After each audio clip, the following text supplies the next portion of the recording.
You're crazy. You're being dramatic. You're making things up for attention. That's what they told me for 3 years straight, while my sister Bethany systematically destroyed everything I cared about. But here's the thing about being called crazy your whole life. Eventually, you start recording everything. And when the truth finally comes out, the people who gaslit you have nowhere to hide. Before we jump back in, tell us where you're tuning in from. And if this story touches you, make sure you're subscribed, because tomorrow I've saved something extra special for you. My name is Violet, and if you've ever been the scapegoat in your family, if you've ever had your reality questioned until you doubted your own memory, then you'll understand why I installed that camera. It wasn't revenge I was after. It was proof. Proof that I wasn't losing my mind. Proof that the golden child everyone protected was the monster they refused to see. It started small, like abuse always does. A broken picture frame that somehow became my fault. Missing homework that I must have misplaced. Torn clothes that I obviously damaged myself. Bethany was 17, 3 years older than me, and she had perfected the art of destruction wrapped in innocence.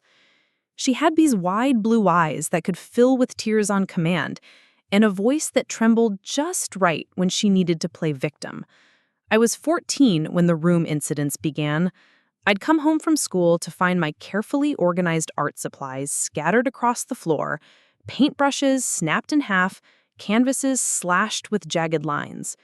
The first time I screamed, I ran downstairs sobbing, my heart shattered along with my supplies that I'd saved months to buy with my babysitting money. "Bethany destroyed my art stuff," I cried to my mother, who was folding laundry in the living room with the mechanical precision of someone trying to avoid eye contact. Mom didn't even look up. "Bethany's been with me all afternoon helping with grocery shopping. Maybe you left your window open and the wind knocked things over." Wind. She blamed the wind for brushstrokes of black paint deliberately smeared across my watercolor paintings? "Mom, look at it. This isn't wind damage. Someone took a knife to my canvases." That's when Bethany appeared at the top of the stairs, her face a perfect mask of concern. "Violet, are you okay? I heard yelling." She floated down the steps like an angel, all flowing blonde hair and worried expression. "Oh no, what happened to your room?" The performance was flawless. She even gasped at the right moments as she surveyed the damage, her hand flying to her mouth in horror. "This is terrible! Who would do something so cruel?" I stared at her, watching her lie with the ease of someone who'd been practicing their whole life. "You did this." Her eyes filled with those perfect tears. "Violent, how could you say that? I would never hurt your things. You know how much your art means to you." She turned to our mother with wounded innocence. "I don't understand why she's accusing me." Mom finally looked up from her laundry, and her eyes weren't on the destroyed art supplies or my tear-stained face. They were on Bethany, soft with sympathy. "Violet, your sister has been with me since 3 o'clock. I think you're upset and looking for someone to blame, but that doesn't make it okay to accuse Bethany." "I'm not looking for someone to blame. I know who did this." "You don't know anything except that your room got messed up. These things happen. Maybe you were careless with your supplies." Careless. As if I had accidentally taken a knife to my own paintings. That night, I cleaned up the destruction alone, while Bethany got praised for helping Mom make dinner. I taped together what I could save and threw away what I couldn't. The message was clear. No one was coming to help me. No one was going to believe me. I was on my own. The pattern continued for months. Every few weeks, I'd come home to find something precious to me destroyed. My collection of vintage books, with pages torn out and covers bent beyond repair. My jewelry box, a gift from my grandmother with the mirror smashed and the tiny ballerina snapped off. My science fair project, 3 weeks of work reduced to scattered pieces and spilled chemicals. Each time I'd report it to my parents. Each time they'd find a reason why it couldn't be Bethany. She was at dance practice. She was studying at the library. She was volunteering at the animal shelter.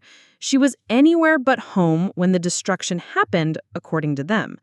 "Violet, you need to be more careful with your things," Dad would say, barely looking up from his newspaper. "Maybe you should organize your room better so things don't fall and break." Better organization wouldn't prevent someone from taking scissors to my favorite sweater. It wouldn't stop my diary from being torn apart and scattered like confetti. But pointing this out only made me seem more difficult, more dramatic, more like the problem child they increasingly saw me as. The worst part wasn't the destroyed belongings. It was watching my family's perception of me shift with each incident. I went from being the quiet, artistic daughter to the careless one who couldn't take care of her things. Then I became the dramatic one who made up stories for attention. Finally, I was the troubled one who needed to see a counselor because healthy teenagers don't have such paranoid thoughts about their siblings. Dr. Martinez was kind, but clearly believed my parents' version of events. "Violet, it's normal for teenagers to feel like their siblings get more attention. Sometimes we create scenarios in our minds to explain feelings that are hard to understand." "I'm not creating scenarios. I'm telling you what's happening." "What you think is happening," she corrected gently, "but your parents say Bethany is never home when these incidents occur. Is it possible you're so frustrated with other things in your life that you're taking it out on your belongings unconsciously?" Even the therapist thought I was crazy. Even the professional trained to listen and understand was convinced I was destroying my own things and blocking out the memory. The gaslighting had become so complete that reality itself felt negotiable. By my sophomore year, I'd stopped reporting the incidents. What was the point? Every destroyed item, every act of sabotage, every cruel little invasion of my space was met with the same response. Violet is exaggerating. Violet is being dramatic. Violet needs to take responsibility for her carelessness. I started spending more time away from home. I volunteered at the local animal shelter, where my careful attention to detail was appreciated instead of questioned. I joined the yearbook committee, where my photography skills earned respect rather than suspicion. I found refuge in places where people didn't know about my episodes or my tendency to blame others. But I couldn't stay away forever. Home was where my belongings were, where my room was, where I was supposed to feel safe. Instead, I felt like I was living with an invisible enemy who struck without warning and left no trace except destruction. "Neither is having your belongings systematically destroyed," I replied. "But the camera caught something very interesting today while I was at school." I pressed play on the video. The timestamp showed 2:47 p.m. The angle showed my room clearly, and there, in perfect digital clarity, was Bethany entering my room and beginning her methodical destruction. The kitchen fell completely silent except for the audio from my phone, the sound of paper tearing, paint being slashed, books hitting the floor. I watched my family's faces as they witnessed the truth they'd refused to see for 3 years. Dad's newspaper slowly lowered, Mom's knife stopped moving. Bethany went very, very still. "This is from this afternoon," I said quietly.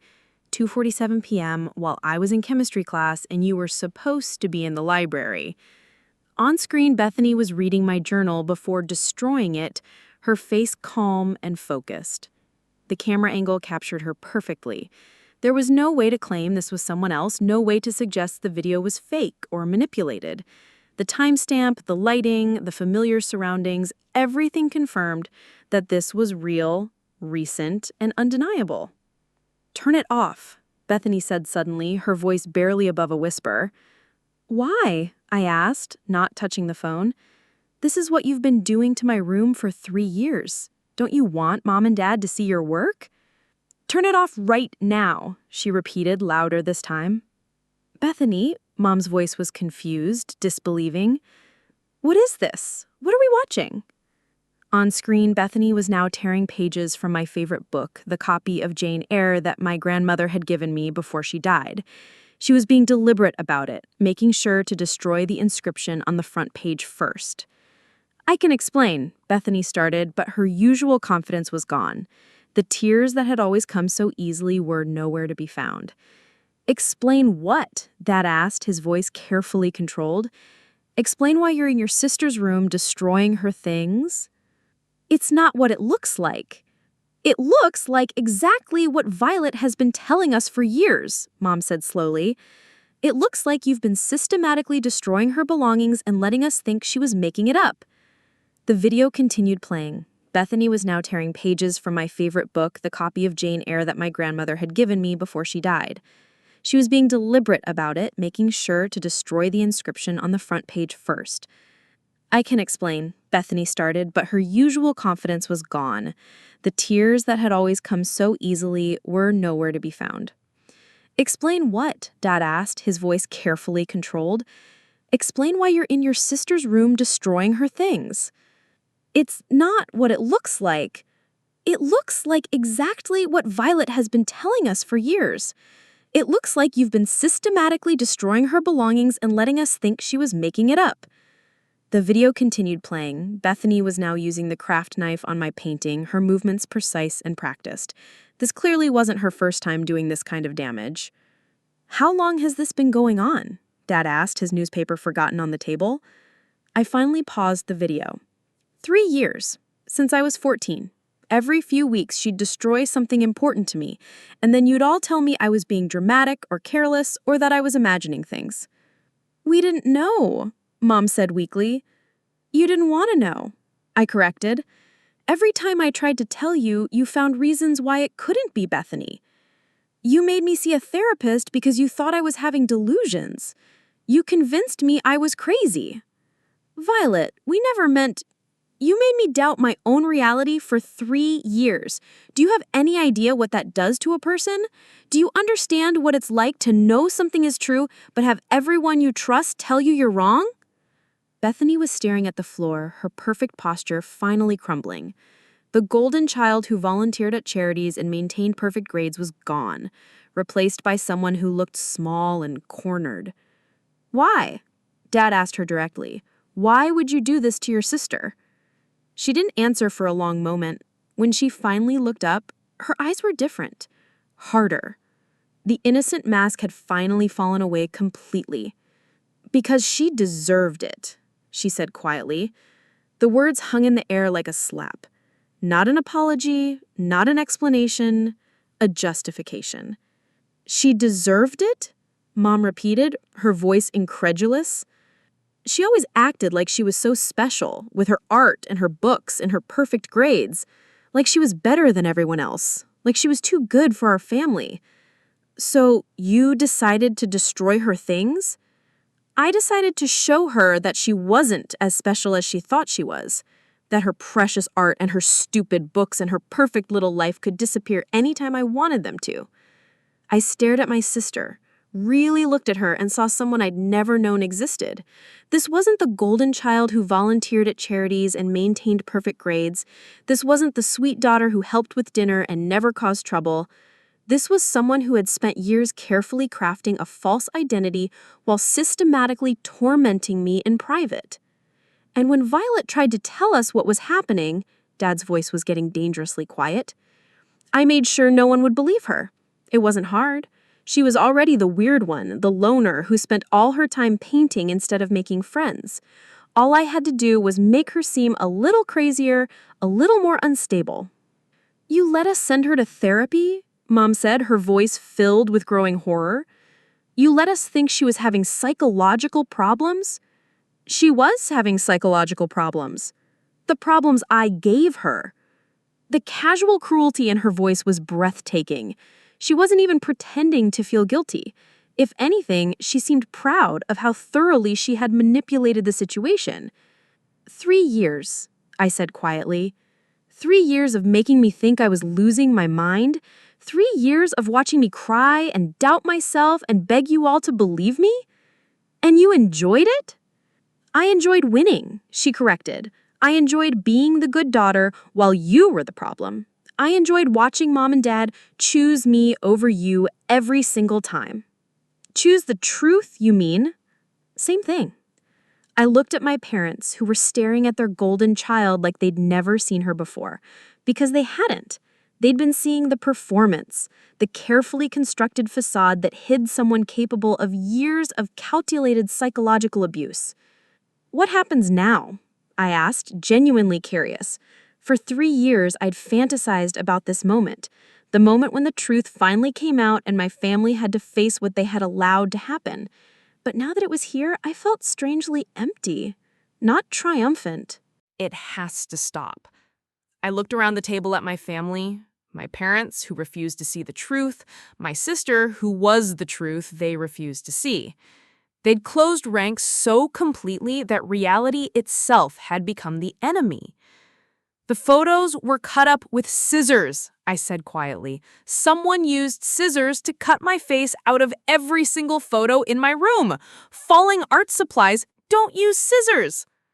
"Maybe you don't remember cutting them up yourself," Bethany said softly, her voice full of gentle concern. "Sometimes when people are really stressed or upset, they do things and then block out the memory because it's too painful to remember." The suggestion was delivered with such loving care, such apparent worry for my mental health, that even I almost believed it for a second. Almost. I didn't cut up my own photos. "But you don't remember not cutting them up either, do you?" she pressed gently. "I mean, can you account for every minute of yesterday evening after you got home from work?" It was masterful. She was using the same technique that had worked for years, planting doubt about my own memory and perceptions. And I could see it working on my parents. They were nodding along, convinced that their troubled daughter had finally snapped and was destroying her own belongings in some kind of psychological breakdown. I remember everything I did yesterday evening. I remember doing homework, eating dinner with all of you, watching TV, and going to bed. I did not cut up my photos. "Memory can be tricky," Mom said gently. "Dr. Martinez explained that stress can cause people to forget things they've done, especially things that upset them." Dr. Martinez. They were using my own therapist's words against me, twisting professional explanations of trauma into weapons for their gaslighting. That night, I lie in bed surrounded by the remains of my destroyed belongings, listening to my family laugh and chat in the living room below. They'd moved on from dinner conversation to their evening routine as if nothing had happened, as if their daughter hadn't just lost 3 weeks of work and a scholarship opportunity, as if the photos of their dead mother hadn't been methodically destroyed. I stared at the ceiling and made a decision that would change everything. I was going to get proof. Real, undeniable, impossible to explain away proof of what was happening in my room. And I was going to get it the only way that would work, by catching the perpetrator in the act.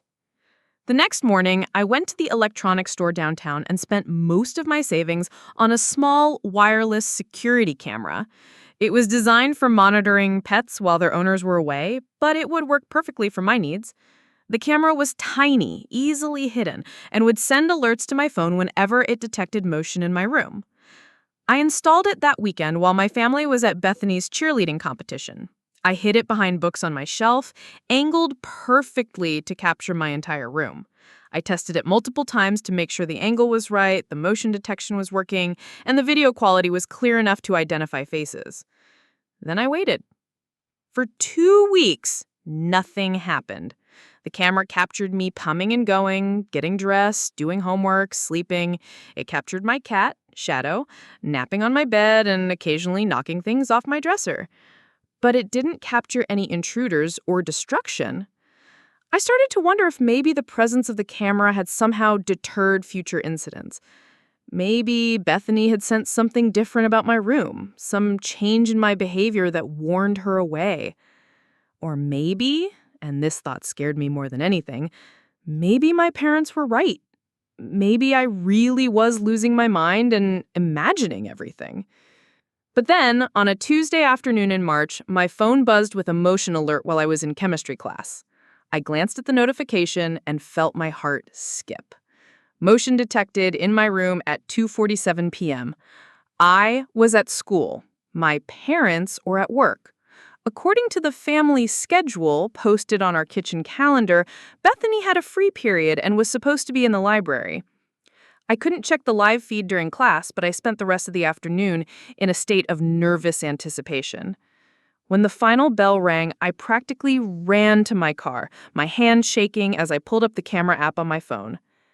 There she was, clear as day, in full color, with a timestamp proving exactly when it happened. Bethany, in my room, methodically destroying my things with the same calculated precision I'd witnessed so many times before. The camera had captured everything. She'd started with my newest painting, a portrait of my grandmother that I'd been working on for weeks. She examined it carefully first, as if appreciating the work, before taking a craft knife to it in long, deliberate strokes. She wasn't angry or frenzied. She was calm, almost meditative, as she systematically destroyed something that had taken me hours to create. Next, she moved to my bookshelf, pulling out my favorite novels and tearing pages out in handfuls. She scattered the pages across the floor like confetti, occasionally stopping to read a passage before destroying it. She found my journal, the one where I'd been documenting all the incidents, and spent several minutes reading it before tearing it apart page by page. But the most chilling part was her face. Throughout the entire 23 minutes of destruction, she looked peaceful, content even. There was no guilt, no hesitation, no second guessing. She moved through my room like she owned it, destroying my belongings with the casual ease of someone throwing away their own trash. The video ended with her carefully cleaning up any evidence of her presence, making sure no torn pages or paint chips had stuck to her clothes.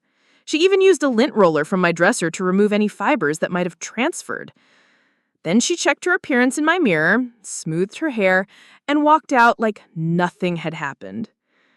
I sat in my car in the school parking lot watching the video over and over again, feeling like I was seeing my sister clearly for the first time in my life. This wasn't impulse or accident or stress-induced destruction. This was calculated, premeditated psychological warfare. She had been systematically destroying my sense of reality for years, and she was good at it. But now I had proof. Undeniable, clear, time-stamped proof of what was happening in my room. And I was going to get it the only way that would work, by catching the perpetrator in the act. The next morning, I went to the electronics store downtown and spent most of my savings on a small, wireless security camera. It was designed for monitoring pets while their owners were away, but it would work perfectly for my needs. The camera was tiny, easily hidden, and would send alerts to my phone whenever it detected motion in my room. I installed that weekend while my family was at Bethany's cheerleading competition. I hid it behind books on my shelf, angled perfectly to capture my entire room. I tested it multiple times to make sure the angle was right, the motion detection was working, and the video quality was clear enough to identify faces. Then I waited. For 2 weeks, nothing happened. The camera captured me coming and going, getting dressed, doing homework, sleeping. It captured my cat, Shadow, napping on my bed and occasionally knocking things off my dresser. But it didn't capture any intruders or destruction. I started to wonder if maybe the presence of the camera had somehow deterred future incidents. Maybe Bethany had sensed something different about my room, some change in my behavior that warned her away. Or maybe, and this thought scared me more than anything, maybe my parents were right. Maybe I really was losing my mind and imagining everything. But then, on a Tuesday afternoon in March, my phone buzzed with a motion alert while I was in chemistry class. I glanced at the notification and felt my heart skip. Motion detected in my room at 2:47 p.m. I was at school. My parents were at work. According to the family schedule posted on our kitchen calendar, Bethany had a free period and was supposed to be in the library. I couldn't check the live feed during class, but I spent the rest of the afternoon in a state of nervous anticipation. When the final bell rang, I practically ran to my car, my hands shaking as I pulled up the camera app on my phone. There she was, clear as day, in full color with a timestamp proving exactly when it happened. Bethany, in my room, methodically destroying my things with the same calculated precision I'd witnessed so many times before. The camera had captured everything. She'd started with my newest painting, a portrait of my grandmother that I'd been working on for weeks. She examined it carefully first, as if appreciating the work, before taking a craft knife to it in long, deliberate strokes. She wasn't angry, she was calm, almost meditative, as she systematically destroyed something that had taken me hours to create. Next, she moved to my bookshelf, pulling out my favorite novels and tearing pages out in handfuls. She scattered the pages across the floor like confetti, occasionally stopping to read a passage before destroying it. She found my journal, the one where I had been documenting all the incidents, and spent several minutes reading it before tearing it apart page by page. But the most chilling part was her face. Throughout the entire 23 minutes of destruction, she looked peaceful. Content, even. There was no guilt, no hesitation, no second guessing. She moved through my room like she owned it, destroying my belongings with the casual. That's when I started documenting everything. I took photos of my room each morning before school, noting the exact placement of items. I kept a detailed journal of what was destroyed and when. I even started setting small traps. A hair placed across my dresser drawer, a book positioned at a specific angle that would shift if someone moved it. The traps worked. Someone was definitely going through my things when I wasn't home, but when I presented this evidence to my parents, they had explanations for everything. Maybe you forgot you moved that book. Hair falls naturally, Violet. That doesn't prove anything. You're becoming obsessive about this. It's not healthy. Obsessive. That was their new favorite word for me. As if caring about the truth was a character flaw, as if wanting to protect my belongings from destruction was somehow pathological. Bethany, meanwhile, continued to thrive. She made varsity cheerleading as a junior, she was voted homecoming princess, she volunteered at 3 different charities and maintained a perfect 4.0 GPA. Teachers loved her, friends adored her, parents bragged about her to anyone who would listen. She was everything I wasn't. Popular, beautiful, successful, beloved, and according to everyone around me, she was innocent of any wrongdoing. The fact that terrible things only happened to my belongings was just an unfortunate coincidence. You need to stop blaming your sister for everything that goes wrong in your life, Mom told me one evening after I came home to find my laptop screen cracked and a spiderweb pattern.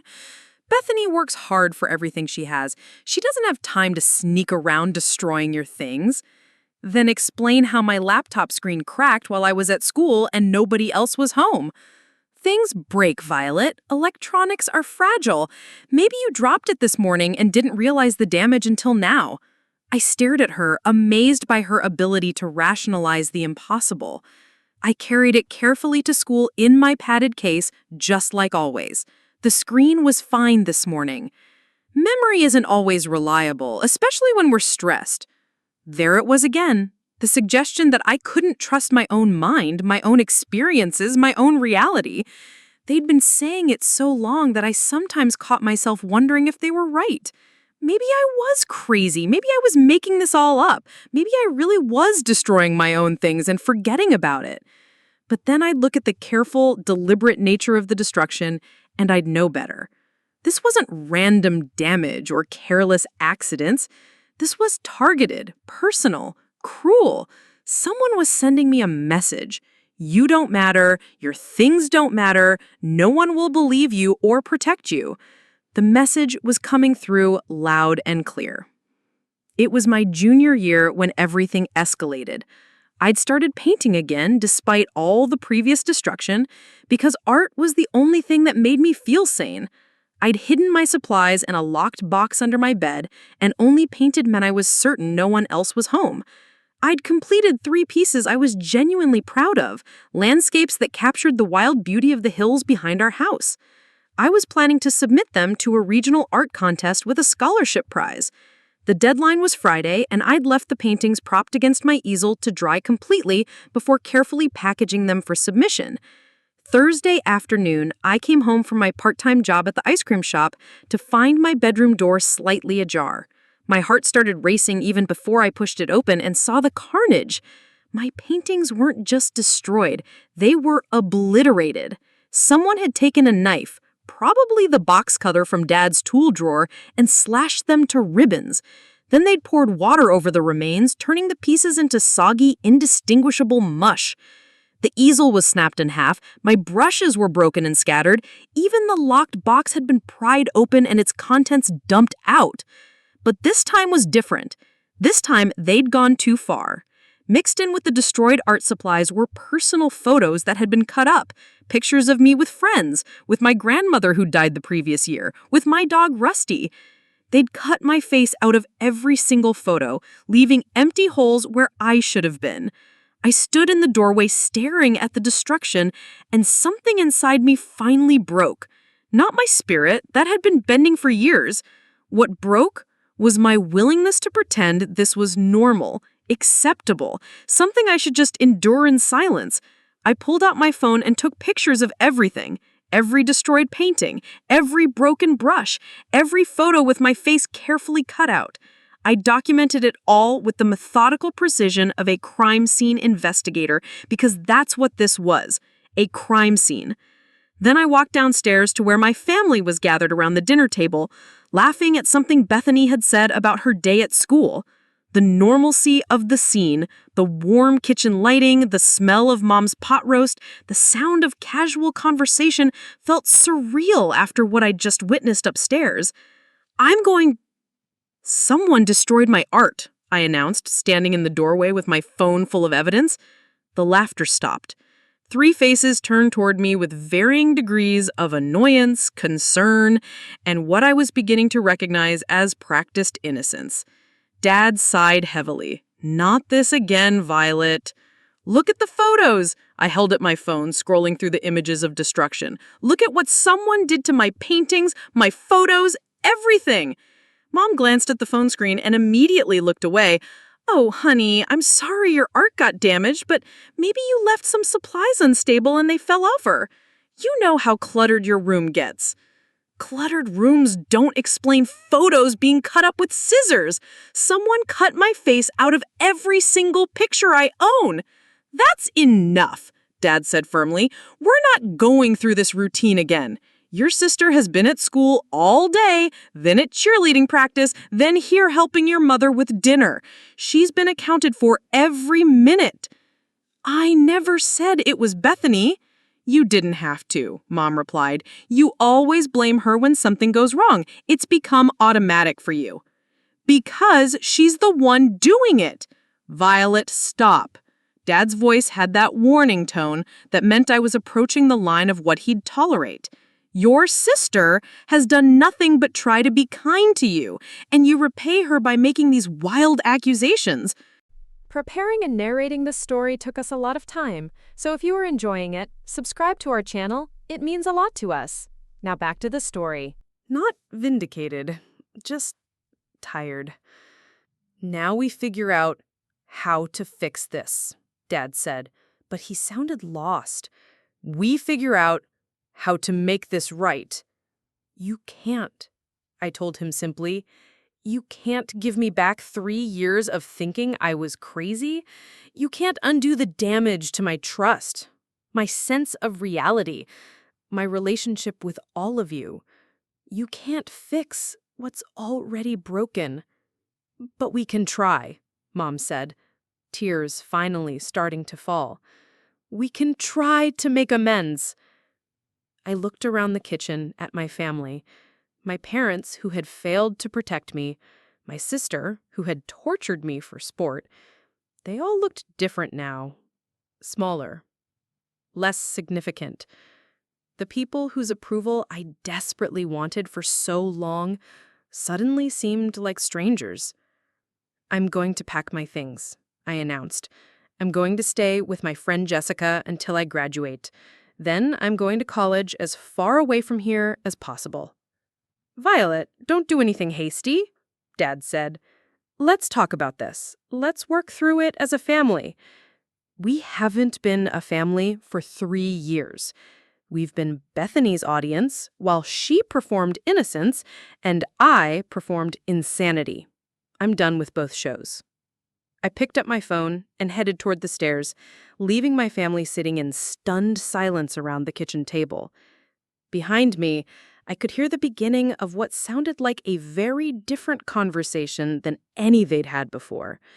For the first time in 3 years, they were talking about Bethany like she might actually be capable of wrongdoing. It was too little, too late, but it was something. In my room, I looked around at the fresh destruction from that afternoon. The destroyed painting, the torn books, the scattered pages of my journal. But this time, instead of feeling devastated, I felt free. This was the last time I'd have to come home to this. The last time I'd have to wonder what would be destroyed next. The last time I'd have to doubt my own reality. I started packing my most important belongings, the things that had survived Bethany's campaigns of destruction. I found the video camera behind my books and carefully packed it too. Evidence of the truth I'd finally been able to prove. As I folded clothes into my suitcase, I could hear raised voices downstairs. My parents were finally having the conversation with Bethany that should have happened 3 years ago. They were finally asking the questions they should have asked when I first came to them with tears and broken paintbrushes. But I wasn't interested in listening. Their reckoning was theirs to have. My reckoning was with myself, with the person I'd become during 3 years of being gaslit by the people who were supposed to love and protect me. I packed my things methodically, taking only what mattered most. I left behind the destroyed items, the broken dreams, the shattered trust. I wasn't running away anymore. I was moving towards something better. My phone buzzed with a text from Jessica. "My mom says you can stay as long as you need. Your room is ready." I smiled for the first time in weeks. Some families were worth trusting. Some people actually listened when you told them the truth. Some places were actually safe. I was about to find out what it felt like to live in one of those places. The voices downstairs were getting louder, but I couldn't make out the words anymore. Whatever was happening down there, it was between them now. I'd said everything I needed to say. I'd shown them the truth they'd refused to see. What they did with that truth was up to them. I zipped up my suitcase, took one last look around the room that had been both my sanctuary and my prison, and walked out. I didn't slam the door. I didn't make a dramatic exit. I just left. Sometimes the most powerful thing you can do is simply stop participating in other people's lies. And for the first time in 3 years, I felt like I was telling the truth about my own life.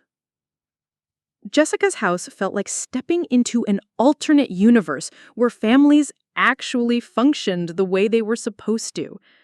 Her mother, Mrs. Chen, greeted me at the door with a warm hug and immediately started fussing over whether I'd eaten dinner, whether I needed anything washed, whether the guest room was warm enough. Her father shook my hand solemnly and told me their home was my home for as long as I needed it. There was no interrogation about why I'd left, no demands for my side of the story, no suggestions that maybe I was overreacting or being too sensitive. They simply accepted that I needed a safe place and provided one without question or judgment. That first night, lying in Jessica's guest room with my suitcase still packed on the floor, I kept waiting for the other shoe to drop. For someone to knock on the door and tell me this was all a mistake, that I needed to go home and work things out with my family like a mature person. But the knock never came.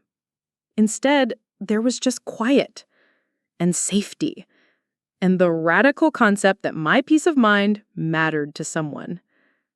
I slept better that night than I had in years. The next morning, Jessica's little brother Marcus asked me if I wanted to help him with his science project over breakfast. Not because he needed help, but because he thought I might enjoy it. When I spilled orange juice on the table, Mrs. Chen handed me paper towels without even looking up from her newspaper. No lecture about being careful. No suggestion that I was clumsy or careless. Just paper towels and a casual "happens to everyone."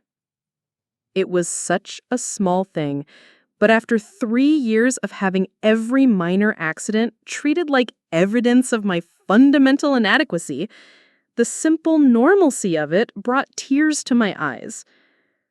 "You okay?" Jessica asked quietly. I nodded, not trusting my voice. How do you explain that kindness feels foreign when you've been starved of it for so long? School that day was surreal. I kept expecting my phone to buzz with angry texts from my parents, demanding explanations or threatening consequences. Instead, there was nothing. Radio silence from the family that had spent years monitoring my every move and questioning my every decision. By lunch, Jessica couldn't stand my nervous energy anymore. "Just call them," she said, unwrapping her sandwich. "Or don't call them. But stop checking your phone every 30 seconds like you're waiting for a bomb to go off." "I don't know what I'm waiting for," I admitted. Part of me expects them to show up at school demanding I come home. Part of me expects them to pretend nothing happened and ask why I didn't come home last night. And part of you expects them to actually acknowledge what they let happen to you. I considered this. Maybe? I don't know. I don't know if they're capable of that level of self-reflection. As if summoned by our conversation, my phone finally buzzed. A text from Mom. "We need to talk. Please come home after school." I showed Jessica the message. She read it and raised an eyebrow. Not "we're sorry" or "we want to apologize," just "we need to talk," like you're the one who owes them something. Should I go? That depends. Do you want to go? The question caught me off guard. For 3 years, what I wanted had been irrelevant. I'd gone where I was told to go, done what I was told to do, believed what I was told to believe. The idea that my own desires might factor into this decision felt revolutionary. "I don't know what I want," I said honestly. "Then maybe that's your answer. Maybe you're not ready to want anything from them yet." I texted back a simple response. "Not today." The reply came immediately. "This is important, Violet. Family comes first." Family comes first. The phrase that had been used to justify 3 years of abuse and gaslighting. The phrase that meant I was supposed to prioritize everyone else's comfort over my own sanity. I turned off my phone and left it in my locker for the rest of the day. That evening, Jessica's family included me in their dinner conversation like I'd always been there.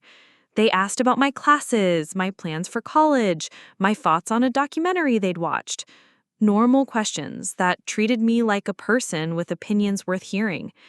Marcus told a long, rambling story about something that happened at recess, and everyone listened with genuine interest, even though the story had no real point. This was what family was supposed to feel like, I realized. Safe, supportive, interested in each other without being invasive, loving without being controlling. Around 8 o'clock, there was a knock at the door. Mrs. Chen went to answer it, and I heard familiar voices in the foyer. My parents had come to retrieve me. "Violet's not available right now," I heard Mrs. Chen say politely but firmly. "She's our daughter," Dad's voice replied. "We need to speak with her. She's our guest, and she's asked not to be disturbed this evening." This is ridiculous. She's 17 years old. She can't just run away from home because she's upset about something. My stomach clenched at the casual dismissal. Upset about something. As if 3 years of systematic psychological abuse was just a minor disagreement. Jessica appeared beside me in the hallway. "You don't have to talk to them if you don't want to." "I know, it's just, I've never had anyone defend my right to say no before." "Well, you do now." I listened to the conversation at the door, where Mrs. Chen was calmly explaining that I was welcome in their home as long as I needed to be there, and that my parents were welcome to leave a message if they wanted to communicate something specific.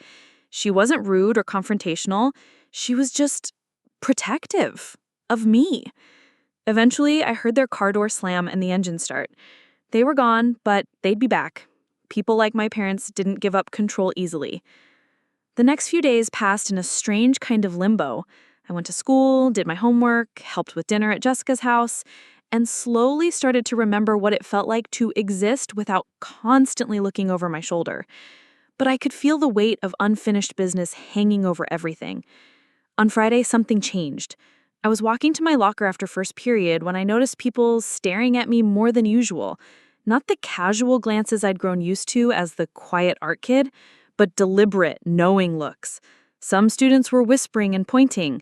Others quickly looked away when I made eye contact.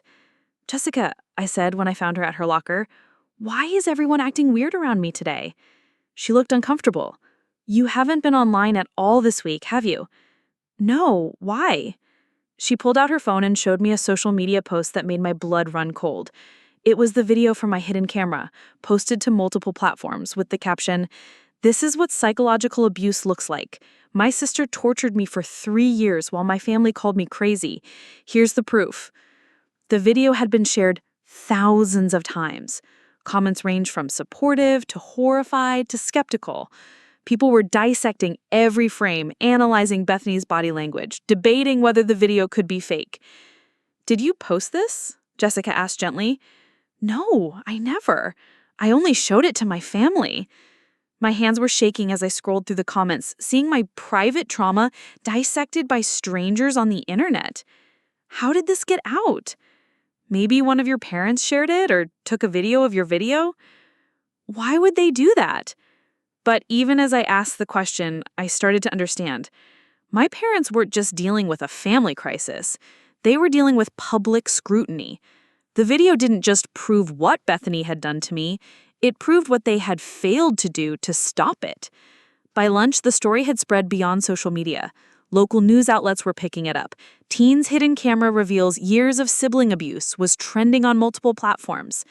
My phone, which I had finally turned back on, was flooded with messages from numbers I didn't recognize, friend requests from strangers, interview requests from journalists. I felt sick. The truth I'd fought so hard to reveal was now entertainment for people who didn't know me, fuel for debates about family dynamics and sibling rivalry, and whether hidden cameras in bedrooms were ethical. "Turn it off," Jessica said, gently taking my phone. "Just turn it all off for now." But I couldn't turn it off. The story was bigger than me now. It had taken on a life of its own, spreading through the digital ecosystem like wildfire. Comments sections filled with people sharing their own stories of being gaslit by family members. Mental health advocates using my video as an example of psychological abuse. True crime enthusiasts analyzing every detail for inconsistencies. In the span of 12 hours, I'd gone from anonymous teenager to viral victim, and I had no control over any of it. The school day became unbearable. Teachers looked at me with mixtures of pity and curiosity. Students who'd never spoken to me before approached with questions about the video, about my sister, about how it felt to have proof that I wasn't crazy. Some were genuinely sympathetic. Others seemed more interested in the drama than the trauma. During art class, my teacher, Ms. Rodriguez, pulled me aside. "Violet, I saw the news coverage. I want you to know that if you need anything, someone to talk to, extra time on assignments, whatever, just let me know." "Thank you," I managed, but her kindness somehow made everything worse. The video had turned my private pain into public sympathy, and I wasn't sure which felt more overwhelming. After school, Mrs. Chen was waiting in the pickup line instead of Jessica. Her expression was serious but kind. "How are you holding up, sweetheart?" "I don't know. I never wanted any of this to become public." "I know. Sometimes things spiral beyond our control." She paused, choosing her words carefully. "Your parents called this morning. They want to meet with you this weekend. They said there are things you need to know about how the video got out. Do you think I should see them?" "I think you should do whatever feels right for you. But If you do decide to meet with them, Jessica's father and I would be happy to come with you. You don't have to face them alone." The offer was so thoughtful, so protective that I almost started crying right there in the school parking lot. For 3 years, I'd been fighting my battles alone. The idea that someone wanted to stand beside me to make sure I was safe and supported felt almost too good to be true. That evening, I finally worked up the courage to read through more of the online coverage. The video had been posted from an anonymous account, but digital forensics experts were already speculating about its origin. Some comments suggested it had been leaked by a family member who wanted to expose the truth. Others theorized it was posted by me as a revenge plot. The truth, when I found it buried in a local news article, was somehow worse than either theory. According to the article, the video had been released by Bethany herself. The journalist had managed to contact my family for comment, and Bethany had given a brief statement. "I made terrible mistakes that hurt my sister deeply. I released this video because I wanted to take responsibility for my actions and show people what psychological abuse really looks like. Violet deserves to have her truth heard." I read the quote 3 times before it fully sunk in. Bethany had posted the video. Bethany had turned my evidence into her redemption story. Even in confession, even in supposed accountability, she'd managed to center herself and control the narrative. The comments on her statement were overwhelmingly positive. People praised her courage in coming forward. They called her brave for taking responsibility. They talked about how hard it must have been for her to expose her own wrongdoing. She was being celebrated for posting a video of herself abusing me. I called Jessica, my voice shaking with rage. She did it again. She found a way to make this about her. What are you talking about? Bethany posted the video. She's the one who made it go viral. And now everyone's calling her brave for admitting what she did. Jessica was quiet for a long moment. That's incredibly manipulative. It's genius, I said bitterly. She gets ahead of the story, controls how it's told, and turns herself into the hero who courageously revealed her own mistakes. Meanwhile, I look like the victim who couldn't handle things privately and had to air family business online. But that's not what happened. It doesn't matter what actually happened. It matters is the story people tell themselves. And Bethany just made sure the story makes her look sympathetic instead of sadistic. That night, I couldn't sleep. I kept thinking about the video comments, about strangers analyzing my trauma, about Bethany's calculated confessions stealing even this moment of vindication from me. She'd found a way to weaponize my evidence against me, turning my proof into her platform. But there was something else bothering me, something beyond just Bethany's manipulation. Reading through the online coverage had revealed details about my family that I'd never known. Neighbors talking to reporters about strange noises from our house. Teachers mentioning concerns they'd had about my behavior over the years. Friends of Bethany's admitting they'd seen signs of her cruel streak, but hadn't said anything. All these people had seen pieces of the truth, but none of them had spoken up when it mattered. They'd waited until the story was public, until it was safe to share their observations, until someone else had taken the risk of exposure. I started to realize that my family's gaslighting had only worked because it was supported by a broader system of willful blindness. People had seen what was happening, but they chose comfort over courage. They chose social harmony over my well-being. The next morning brought more revelations. A former classmate posted screenshots of text messages where Bethany had bragged about messing with me. A neighbor shared security camera footage showing Bethany sneaking into our house through the back door on days when she was supposed to be elsewhere. Even some of Bethany's close friends started coming forward with stories about her manipulative behavior in other relationships. The perfect facade was crumbling, but I wasn't sure I felt vindicated anymore. I just felt exhausted. Sunday afternoon, I finally agreed to meet with my parents. Mrs. Chen drove me to a neutral location, a coffee shop downtown where there would be witnesses but also privacy. She and Mr. Chen sat at another table, close enough to intervene if needed, but far enough away to give us space. My parents looked like they had aged years in the past week. Dad's hair was messier than usual, and Mom had dark circles under her eyes. They both looked smaller somehow, diminished by the weight of public judgment. "Thank you for coming," Mom said as I sat down across from them. "We know this has been hard for you." "Has it? Or has it been hard for you?" Dad winced. "Both. It's been hard for all of us. I didn't make it hard. I just told the truth." We know that now, Mom said quickly. We know we failed you, Violet. We know we should have listened, should have believed you, should have protected you. But you didn't. No, we didn't. Dad's voice was heavy with what sounded like genuine remorse. We let our love for Bethany blind us to what she was capable of. We let our desire to believe in her innocence override our duty to keep you safe. Why? I asked. Why was it so easy to believe I was lying? They exchanged a look that held years of unspoken communication.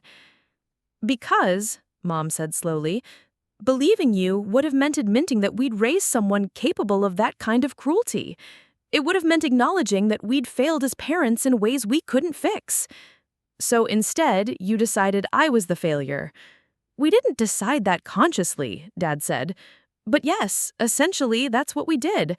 It was easier to believe you were troubled than to believe Bethany was troubling. I sat with that admission for a moment. It was more honesty than I'd expected from them, but it also confirmed something I'd suspected for years. Their love had always been conditional on convenience.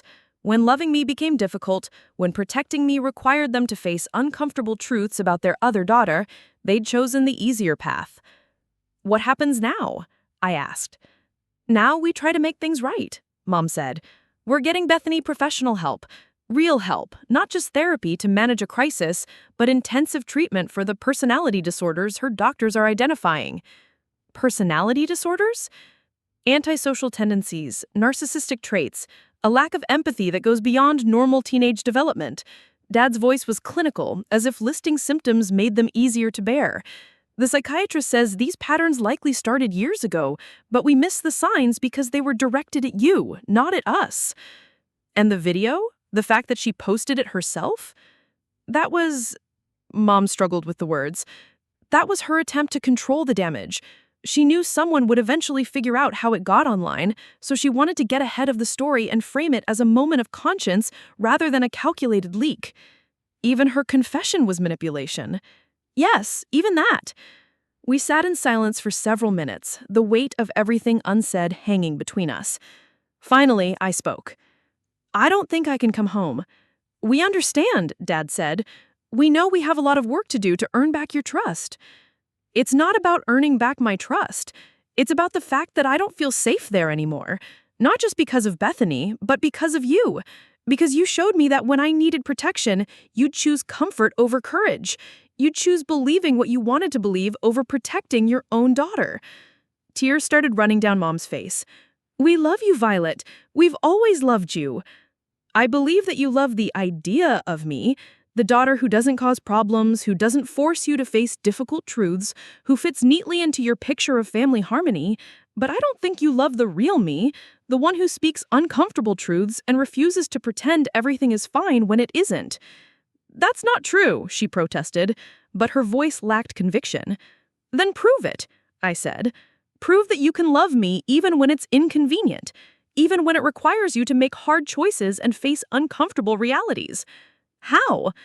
By respecting my decision to stay away, by not pressuring me to forgive and forget and move on for the sake of family unity, by letting me heal at my own pace, without trying to rush me back into a dynamic that nearly destroyed me.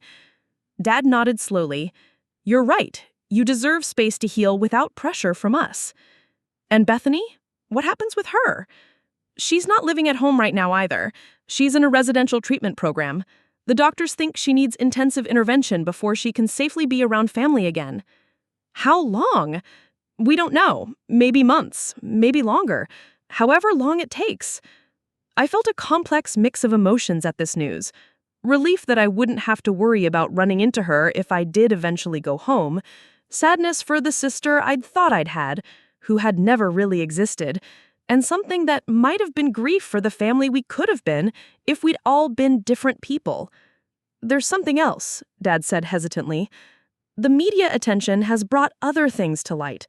Other people Bethany hurt over the years. Teachers, classmates, family friends. We're starting to understand that what she did to you wasn't isolated. It was part of a pattern we completely missed." "What kind of pattern?" "Bullying, manipulation, sabotage. Apparently, she destroyed other students' projects, spread rumors that ruined friendships, even convinced one girl that she was going crazy by playing similar psychological games." The revelation hit me like a physical blow. So I wasn't special. I was just convenient. You were her primary target because you lived with her and couldn't escape. But yes, you weren't the only one. I thought about all the times I'd wondered what I'd done wrong, what had made Bethany choose me for her cruelty, to learn that it hadn't been personal, that I'd just been the most accessible victim, somehow made it worse and better at the same time. Are those people speaking out now? Some of them. The video gave them courage to share their own experiences. There's talk of the school district reviewing her academic achievements, since some of them may have been earned through sabotaging competitors. Bethany's golden transcript, her scholarship opportunities, her reputation as the ideal student, all of it potentially built on the ruins of other people's dreams. The golden child had been fool's gold all along. "I'm glad they're getting justice too," I said, and meant it. "I'm glad it wasn't just me." We talked for another hour, covering practical matters like my living arrangements, my college plans, and their commitment to paying for therapy to help me process everything that had happened. They didn't push for reconciliation or promise that time would heal all wounds. They just acknowledged the damage and committed to not making it worse.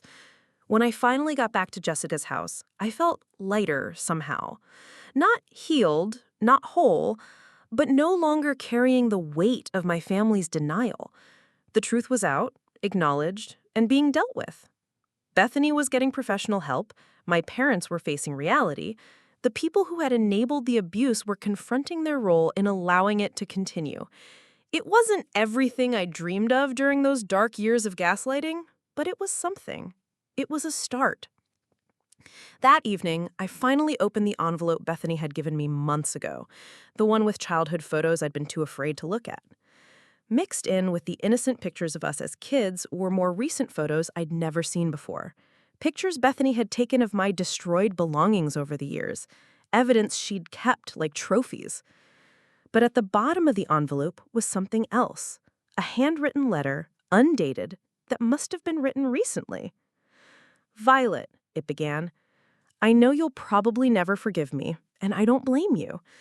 I know that saying I'm sorry doesn't undo 3 years of torture, doesn't give you back your sense of reality, it doesn't repair the damage I did to your relationship with Mom and Dad. I want you to know that I know what I did was evil. Not mean, not cruel, but evil. I systematically destroyed your peace of mind for my own entertainment. I turned your own family against you. I made you doubt your own sanity. There's no excuse for that. There's no explanation that makes it okay. I'm in treatment now, trying to understand why I'm capable of that kind of calculated cruelty. The doctors say I have issues with empathy, with impulse control, with needing to feel powerful at other people's expense. They say it might take years to change these patterns, if it's even possible. I don't expect forgiveness. I don't deserve it. But I want you to know that you were right about everything. You weren't crazy, you weren't dramatic, you weren't making things up. Every single thing you told Mom and Dad was true, and they should have believed you." I released the video because I knew someone would figure out how it got online eventually, and I wanted to control the narrative. I wanted to look like someone taking responsibility instead of someone whose crimes had been exposed. Even my confession was selfish. But watching the way the world has reacted to your story, seeing people finally understand what psychological abuse looks like, reading comments from other victims who felt less alone because of your video, I think maybe something good came out of my evil after all. You're stronger than I ever gave you credit for. You survived 3 years of me trying to break you, and you came out with your integrity intact. You found a way to tell the truth even when no one wanted to hear it. You chose healing over revenge, even when revenge would have been satisfying. I don't know if I'll ever be capable of the kind of goodness you've shown throughout this whole nightmare, but I want you to know that I see it now. I see who you really are, and I understand why that threatened me so much. You were everything I pretended to be: kind, honest, talented, genuinely good. And instead of trying to become better myself, I decided to tear you down until you were as ugly as I felt inside. I'm sorry. I know it's not enough, but I'm sorry. Love, Bethany. P.S. The little girl in the science fair photo is who you really are. Don't let anyone, including me, make you forget that. I read the letter 3 times, looking for manipulation, for hidden cruelty, for the psychological traps I'd learned to expect from her. But it seemed genuine in a way that was almost more unsettling than her lies had been. If Bethany was truly capable of this level of self-awareness and remorse, it made her previous actions even more horrifying. She'd known exactly what she was doing all along. I folded the letter and put it back in the envelope. I wasn't ready to forgive her, might never be ready, but I was grateful for the honesty, for the confirmation that my reality had been real all along. The next few weeks brought a strange kind of normalcy. The viral video gradually faded from social media as newer stories captured public attention. The interview requests stopped coming, my high school classmates moved on to other gossip. Life began to settle into new patterns. I stayed with Jessica's family and found myself slowly remembering who I was before years of gaslighting had taught me to doubt everything about myself. I was funny, it turned out. I had opinions about movies and books and politics. I enjoyed cooking and wasn't terrible at it. I was good at helping Marcus with his homework without making him feel stupid. I was a person worth knowing, worth protecting, worth believing. College acceptance letters started arriving in February, and for the first time in years, I felt excited about the future instead of just desperate to escape the present. I'd been accepted to an art program across the country, far enough from home to start fresh, but close enough to good museums and galleries to feed my creative soul. My parents kept their distance but stayed in supportive contact without pushing for more relationship than I was ready to give them. They were learning to love me on my terms instead of theirs. Bethany remained in treatment, making progress according to my parents, but still far from being safe to be around others. I wasn't sure I'd ever feel comfortable being in the same room with her again, but I was glad she was getting help, not for my sake, but for the sake of her future victims. Because that's what I'd learned from this whole experience. Abusers don't stop on their own. They don't grow out of their cruelty or develop empathy through the natural course of aging. They have to choose to change, and that choice requires professional intervention and years of hard work. Most importantly, I'd learned that my truth didn't need anyone else's validation to be real. For 3 years, I'd thought the video would vindicate me, would prove my sanity to the people who had questioned it. But by the time I actually showed it to them, I no longer needed their belief. I knew what happened to me. I knew who I was. Their acknowledgement was satisfying, but it wasn't necessary for my healing. Spring arrived early that year, and with it came a sense of possibility I hadn't felt since childhood. I was going to graduate, going to college, going to build a life surrounded by people who saw my worth instead of my usefulness. I was going to study art and maybe psychology, understanding now how trauma works and how people heal from it. I was going to be okay, more than okay. I was going to be free. The last time I saw Bethany was completely by accident. I was downtown with Jessica buying a dress for graduation when I spotted her across the street outside a therapy office. She looked different somehow, and less put together than the perfect daughter I remembered. Her hair was shorter, she wore no makeup, and her clothes were simple instead of carefully curated. She saw me too, and for a moment we just stared at each other across the busy street. Then she raised her hand in a small wave, not beckoning me over, not trying to start a conversation, just acknowledging my existence with something that might have been respect. I nodded back, not forgiveness, not reconciliation, but acknowledgement. We were both different people than we'd been 6 months ago. We'd both been changed by the truth finally coming to light. Then the light changed, people moved between us, and she was gone. I felt peaceful about it in a way that surprised me. The sister who had tormented me for 3 years was gone, replaced by someone I didn't know but didn't fear. Whatever Bethany became going forward, it wouldn't have anything to do with me. That night, I finally posted something on social media about the whole experience. Not a detailed explanation or call for sympathy, just a simple message. Sometimes the most powerful thing you can do is trust your own reality, even when everyone around you is telling you you're wrong. Your truth doesn't need anyone else's permission to be real. The responses were overwhelming. Hundreds of messages from people sharing their own stories of being gaslit, being doubted, being made to feel crazy for speaking uncomfortable truths. Some were from family situations like mine. Others were from workplace harassment, relationship abuse, or systemic discrimination. All of them had learned the same hard lesson I had, that truth-telling is often a lonely business, but it's the only business worth being in. I realized then that my story hadn't really been about revenge or vindication or even family dysfunction. It had been about the radical act of believing in myself when no one else would, about choosing reality over comfort, truth over peace, integrity over belonging. It had been about learning that some things are worth being called crazy for. And as I prepared to leave for college, to start fresh in a place where nobody knew my history or my family's secrets, I carried that lesson with me like armor. I would never again let anyone make me doubt my own reality. I would never again choose peace at the expense of truth. I would never again be silent when silence served my abusers more than it served me. The quiet girl they'd tried to break had found her voice, and she was done whispering. College was supposed to be my fresh start, my chance to reinvent myself somewhere nobody knew about hidden cameras or viral videos or family dysfunction. I'd chosen Berkeley specifically because it was 3,000 miles from home, far enough that I wouldn't accidentally run into anyone from my past life. The art program was excellent, but more importantly, it was anonymous. I could disappear into a sea of creative students and just be another freshman figuring out who she wanted to become. What I hadn't anticipated was how difficult it would be to exist without hypervigilance.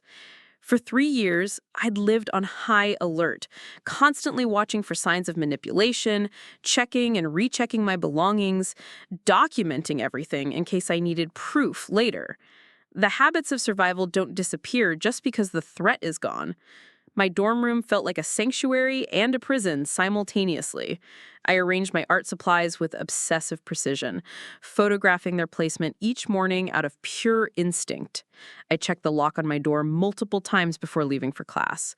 I kept a detailed journal of daily events, as if someone might still question my version of reality. My roommate, Casey, was a theater major from Oregon with purple hair and an infectious laugh. She was everything I wasn't. Outgoing, confident, naturally trusting. She decorated her side of the room with fairy lights and inspirational quotes, invited people over constantly, and treated our dorm like a social hub rather than a fortress. "You know you can relax, right?" she said one evening, watching me arrange my textbooks for the third time. "Nobody's gonna mess with your stuff here." "I know," I replied, but my hands kept moving, organizing and reorganizing until everything felt secure. "Do you want to talk about it? Whatever made you so careful about everything?" I looked at her open, curious face and felt the familiar urge to deflect, to minimize, to change the subject. But something about her genuine concern made me pause. Maybe it was time to practice trusting people again. "My sister used to destroy my things," I said simply. "For years. It became a habit to protect everything." Casey's expression shifted from curiosity to understanding. "That's awful. I'm sorry that happened to you." No probing questions, no demands for details, no suggestions that maybe it wasn't as bad as I remembered. Just simple acknowledgement and compassion. I felt something tight in my chest begin to loosen. Thanks. I'm working on it. Well, for what it's worth, I've got your back now. If anyone messes with your stuff, they mess with me too. It was such a casual offer of protection, delivered with such matter-of-fact sincerity, that I almost started crying. After years of feeling defenseless, the idea that someone would voluntarily stand guard over my peace of mind felt revolutionary. My classes became my refuge. Drawing and painting allowed me to process emotions I'd buried for years. Professor Martinez, who taught my advanced composition course, encouraged us to explore difficult themes through our art. The most powerful work comes from the places that hurt, but only create from that pain when you're ready to transform it into something meaningful. I wasn't ready for months. I painted landscapes, still lifes, abstract pieces that had nothing to do with my personal experience. Safe art, pretty art, art that couldn't hurt anyone, including me. But slowly, as I settled into the rhythm of college life, I began to feel brave enough to excavate the darker material. I started with small pieces, a sketch of hands covering a face, a painting of scattered puzzle pieces that would never fit together again. Tentative explorations of what it meant to have your reality shattered and rebuilt. My breakthrough came during a critique session in October. I'd painted a canvas that was half destroyed, as if someone had taken a knife to one side while leaving the other perfectly intact. The undamaged half showed a girl reading peacefully in a garden. The destroyed half was chaos, slashed paint, broken brush strokes, fragments of the peaceful scene scattered like debris. "Talk to us about this piece," Professor Martinez said, her voice gentle but insistent.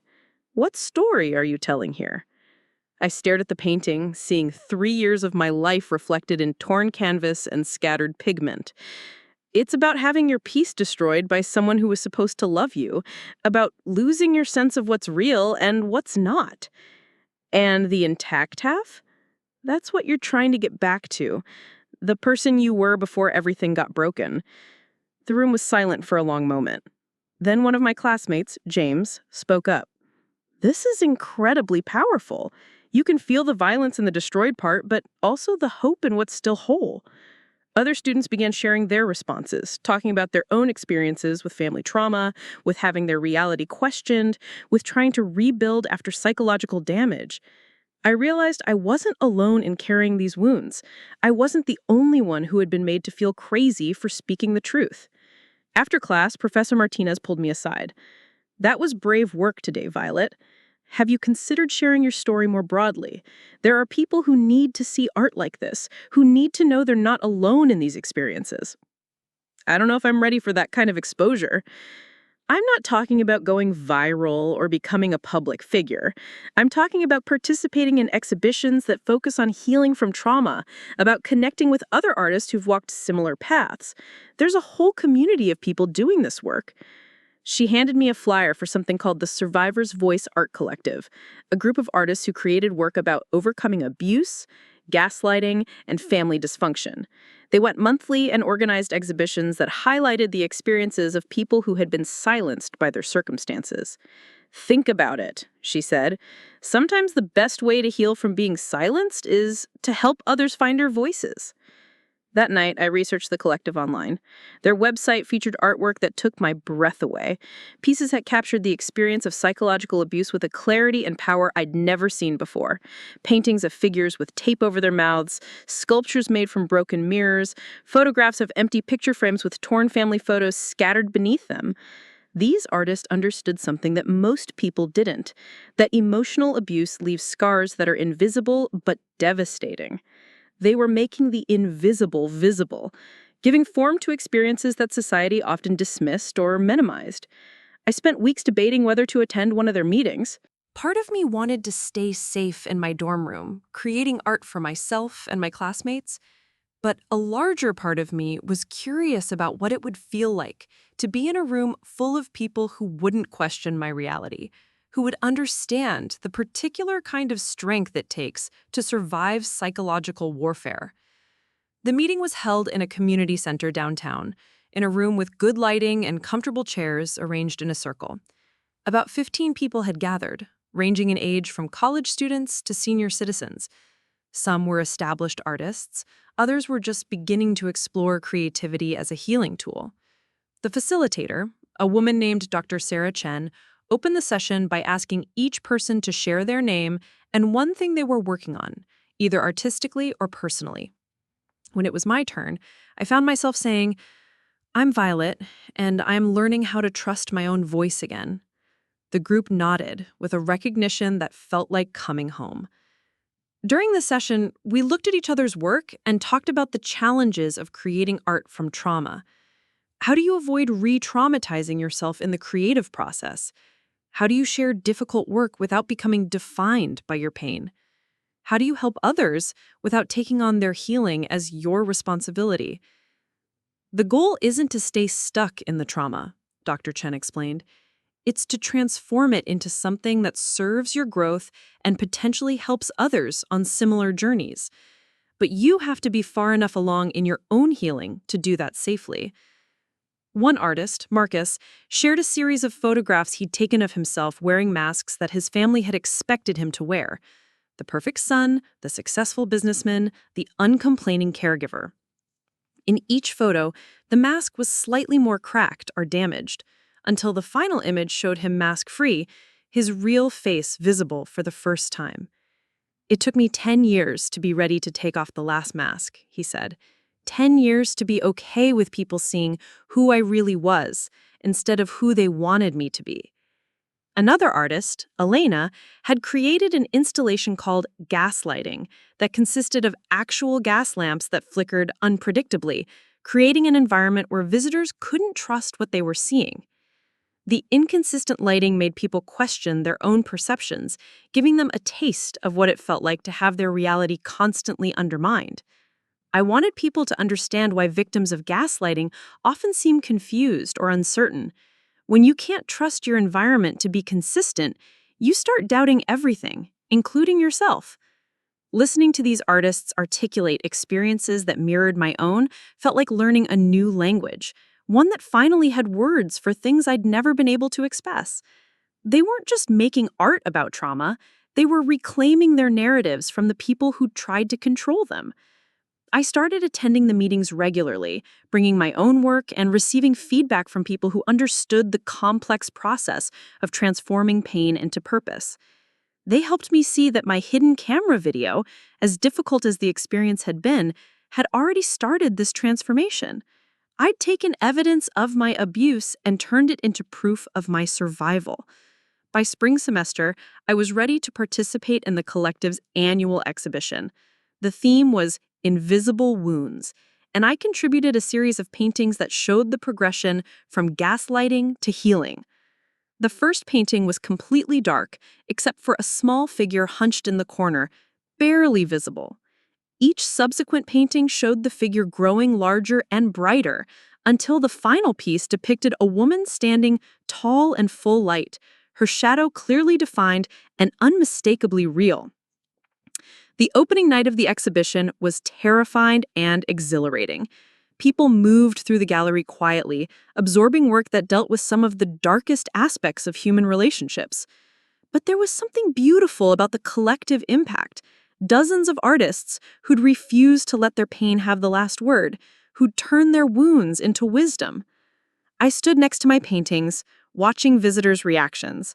Some people moved quickly past the more difficult pieces, clearly uncomfortable with such raw emotion, but others lingered, and several approached me to share their own stories of family dysfunction, of being made to feel crazy, of finding their way back to truth after years of manipulation.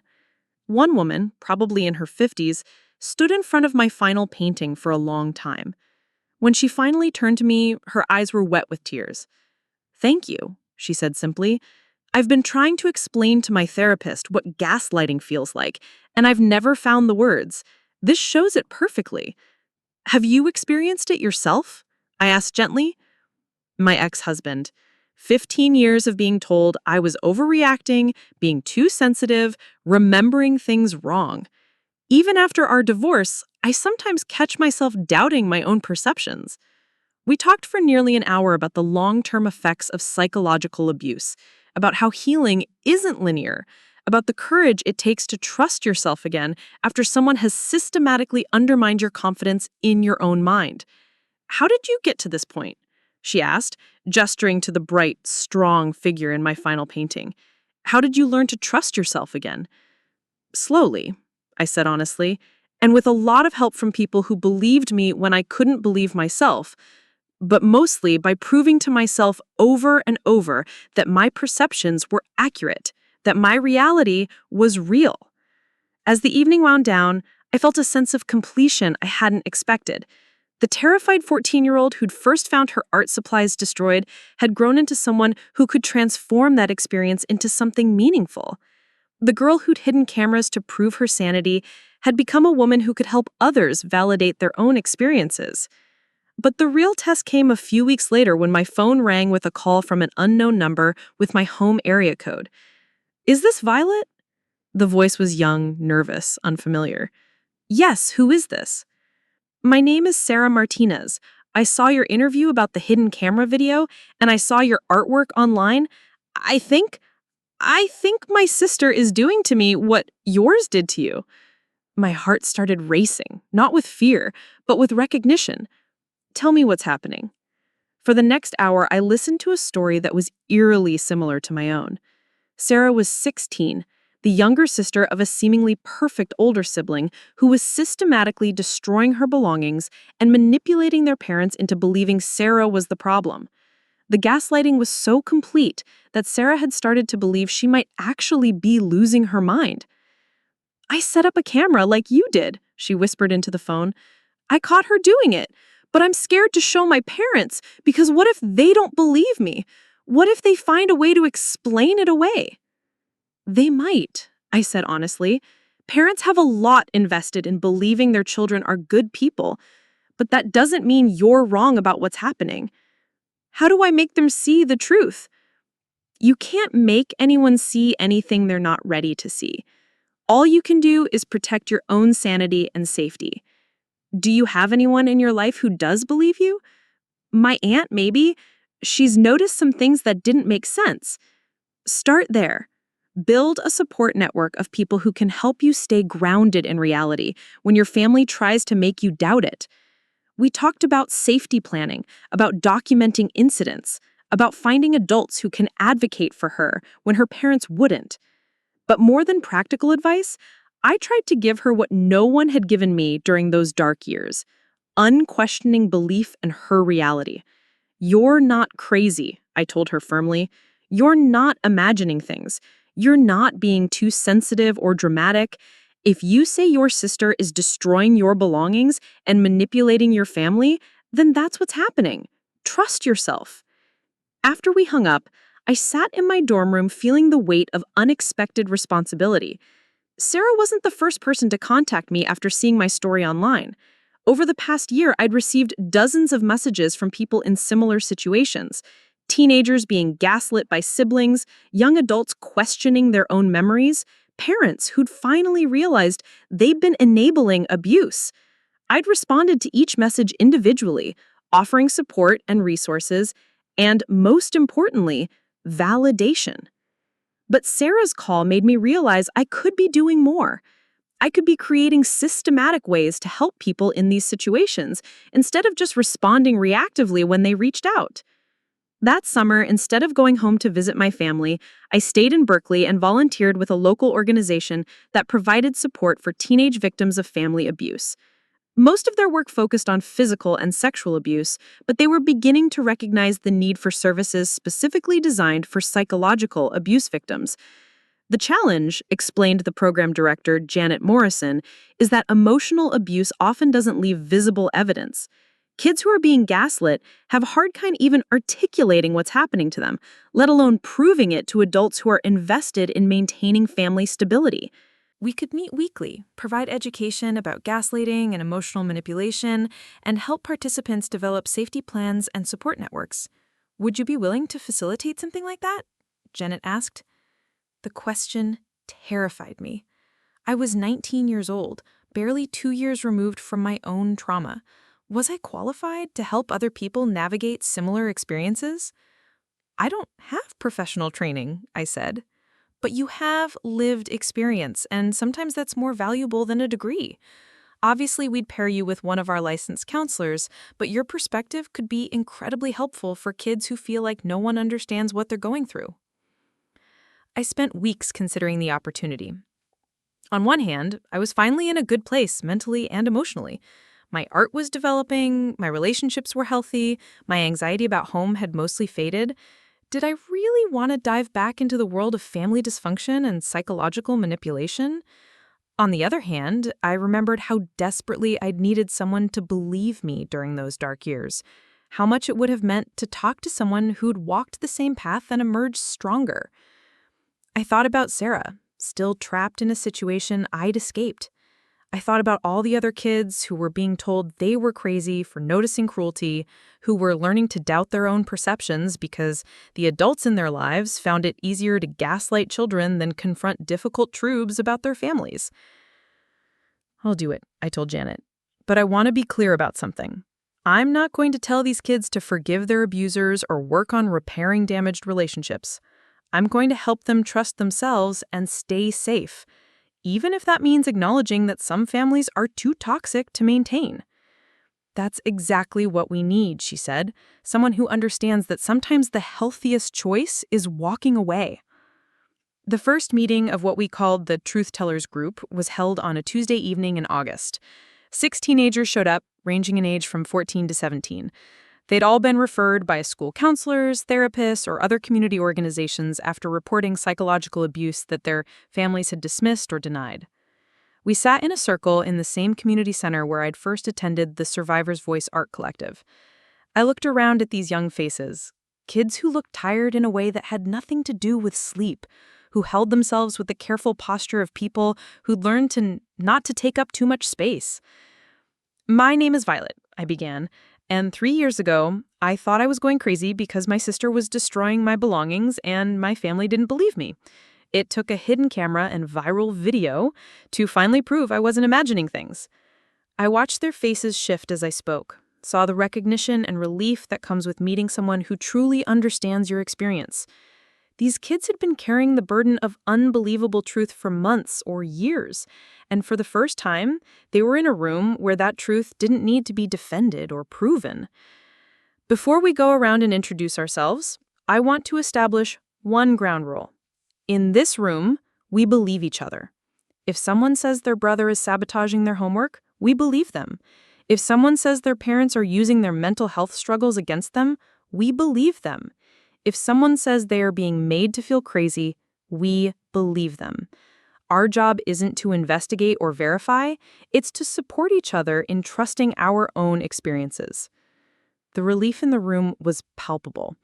These kids had been fighting for basic validation for so long that the simple promise of being believed felt revolutionary. One by one, they shared their stories. Marcus, 15, whose older sister had been spreading rumors about him at school while playing the concerned sibling at home. Anna, 16, whose mother used her anxiety disorder as proof that she couldn't be trusted to accurately perceive reality. David, 14, whose twin brother had perfected the art of psychological torture while maintaining the image of perfect son. Each story was different in its details, but identical in its core elements.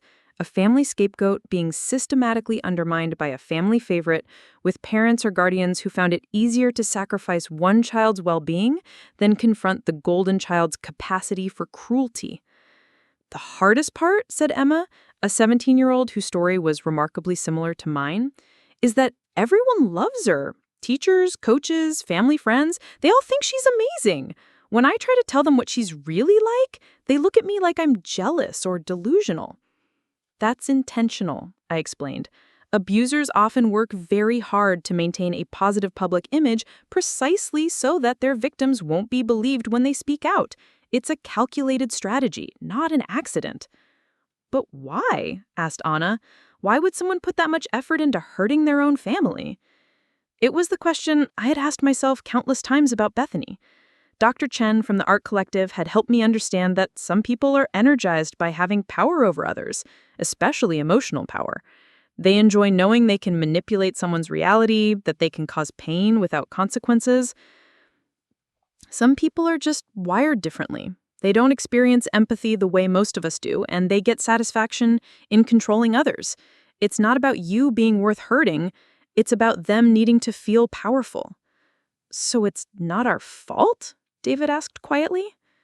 It's absolutely not your fault. You didn't cause this, you can't control it, and you can't cure it by being better or different or more perfect. The only thing you can control is how you respond to it. Over the following weeks, our group developed into something beautiful and necessary. We met every Tuesday evening, and gradually these guarded, exhausted kids began to relax into the safety of being truly believed. They started documenting incidents more systematically, building support networks with trusted adults, and developing safety plans when the psychological abuse escalated.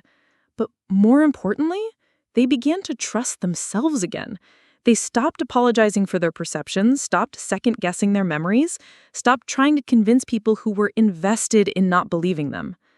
Marcus started recording conversations with his sister using a voice app on his phone, finally capturing evidence of the verbal abuse that happened when their parents weren't around. Anna began working with her therapist to help her parents understand the difference between anxiety symptoms and valid concerns about mistreatment. David found the courage to talk to his school counselor about what was happening at home. Not every story had a happy ending. Some parents remain in denial, unwilling to confront the reality of having raised a child capable of psychological cruelty. Some of the kids ended up in foster care or living with relatives when their home situations became too dangerous. But even those difficult outcomes were victories in their own way. These kids were choosing their own safety and sanity over family loyalty. They were refusing to sacrifice their well-being for the comfort of adults who should have been protecting them. By my sophomore year, word about the Truth Tellers group had spread through the network of family service organizations in the Bay Area. We were getting referrals from schools, hospitals, therapy practices, and other community organizations after reporting psychological abuse that their families had dismissed or denied. Janet secured funding to expand the program, and I began training other facilitators who could start similar groups in neighboring counties. I also started speaking at conferences and workshops for mental health professionals, helping them understand the unique needs of psychological abuse victims. Many therapists had been trained to encourage family reconciliation and relationship repair, but they weren't prepared to work with clients whose families were actively undermining their mental health. The first step, I would tell audiences of social workers and counselors, is believing the client reality, even when it sounds unbelievable, especially when it sounds unbelievable. Psychological abusers are often very skilled at making their victims' accounts seem exaggerated or implausible. The work was exhausting, but fulfilling in ways I'd never experienced. I was taking the worst experience of my life and using it to help other people avoid or escape similar situations. I was turning my trauma into a tool for liberation, not just my own, but for anyone who'd been silenced by family dysfunction. But the real test of my healing came during my junior year when I received an unexpected email from my mother. Violet, we know we've respected your need for space and we don't want to intrude on the life you've built, but there's something you need to know. Bethany has been released from residential treatment and she's asking to see you. She says she has things she needs to say that can't be communicated in a letter. I want you to know that we completely support whatever decision you make. If you're not ready to see her, or if you never want to see her again, we understand and respect that. But if there's any part of you that wants closure or conversation, she's willing to meet anywhere you feel safe, under any conditions you set. She's different now, Violet. The treatment helped her understand the extent of what she did to you and to others. She's living independently, working with her own therapist, and trying to make amends to everyone she hurt over the years. But she knows that amends start with acknowledging harm, not with expecting forgiveness. Whatever you decide, please know that your father and I are proud of the person you've become and the work you're doing. We see the articles about your advocacy, we know about the support groups you're running, and we are amazed by your strength and compassion. You took our failure to protect you and turned it into a mission to protect others. That's the kind of alchemy that changes the world. All our love, Mom. I read the email 3 times, feeling a complex mix of emotions. Part of me was curious about what Bethany might want to say. Part of me was terrified of being manipulated again. Part of me wondered if enough time in therapy could actually change someone who'd been capable of such calculated cruelty. I called Dr. Chen, who had become both mentor and friend during my involvement with the art collective.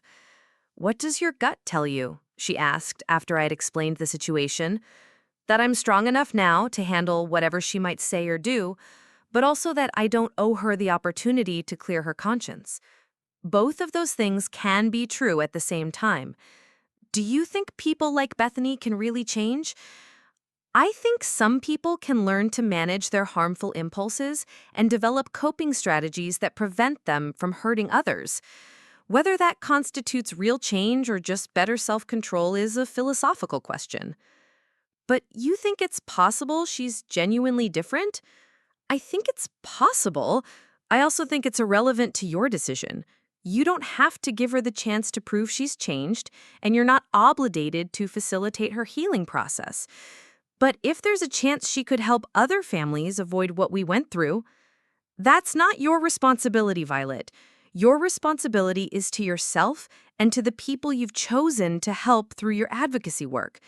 You don't have to sacrifice your peace of mind to potentially prevent future harm." I spent days wrestling with the decision. I talked to my friends, my professors, the other facilitators in the Truth Tellers program. Everyone said the same thing. I should only meet with Bethany if I genuinely wanted to, not out of obligation or curiosity or hope for some kind of redemptive conclusion to our story. Finally, I realized what I wanted. I wanted to see who Bethany had become, not because I owed her that opportunity, but because I was genuinely curious about whether the sister who'd tortured me for 3 years was still the person living in her body. I arranged to meet her at a coffee shop near campus, with Casey and 2 other friends sitting at nearby tables as backup. I set a strict time limit, 1 hour, and made it clear that this was a conversation, not a reconciliation. Bethany arrived 10 minutes early and was waiting at a corner table when I walked in.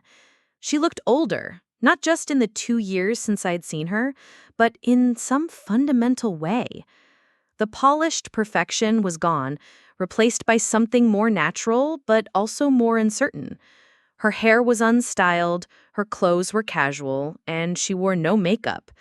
Most startlingly, she made no effort to control her facial expressions or present a particular image. "Thank you for agreeing to see me," she said as I sat down across from her. "I know you didn't have to." "No, I didn't. What did you want to say?" She looked down at her hands, which were wrapped around a coffee cup like she needed something to hold on to. "I wanted to tell you that I understand now what I did to you. Not just the obvious things, destroying your belongings, manipulating mom and dad, but the deeper damage. I understand that I tried to erase your reality, to make you doubt your own mind, to turn your own family against you." "Okay. I wanted you to know that it was never about you not being good enough or deserving it somehow. It was about me being broken in ways I didn't even understand at the time. I know that now." "Do you?" She looked up at me with what seemed like genuine surprise. "Because I spent years convincing you that you were the problem. I made you believe you were crazy, dramatic, too sensitive. I turned your own parents against you." "Yes, you did. But I don't believe any of that anymore." "Good. I'm glad." She was quiet for a moment, seeming to gather her thoughts. "I also wanted you to know that I've been working with other families where similar things have happened, helping parents understand what psychological abuse looks like, how to recognize it even when it's coming from their golden child." This surprised me. "You're doing advocacy work?" "I'm trying to. Dr. Kim, my psychiatrist, she says that understanding the harm you've caused is just the first step. Making amends means trying to prevent other people from experiencing what you put your victim through." "And parents actually listen to you?" "Some do, especially when I show them the video of me destroying your room. When they see how calculating and deliberate psychological abuse can be, it helps them recognize similar patterns in their own families. I sat with this information, trying to process the idea of Bethany using our trauma as an educational tool.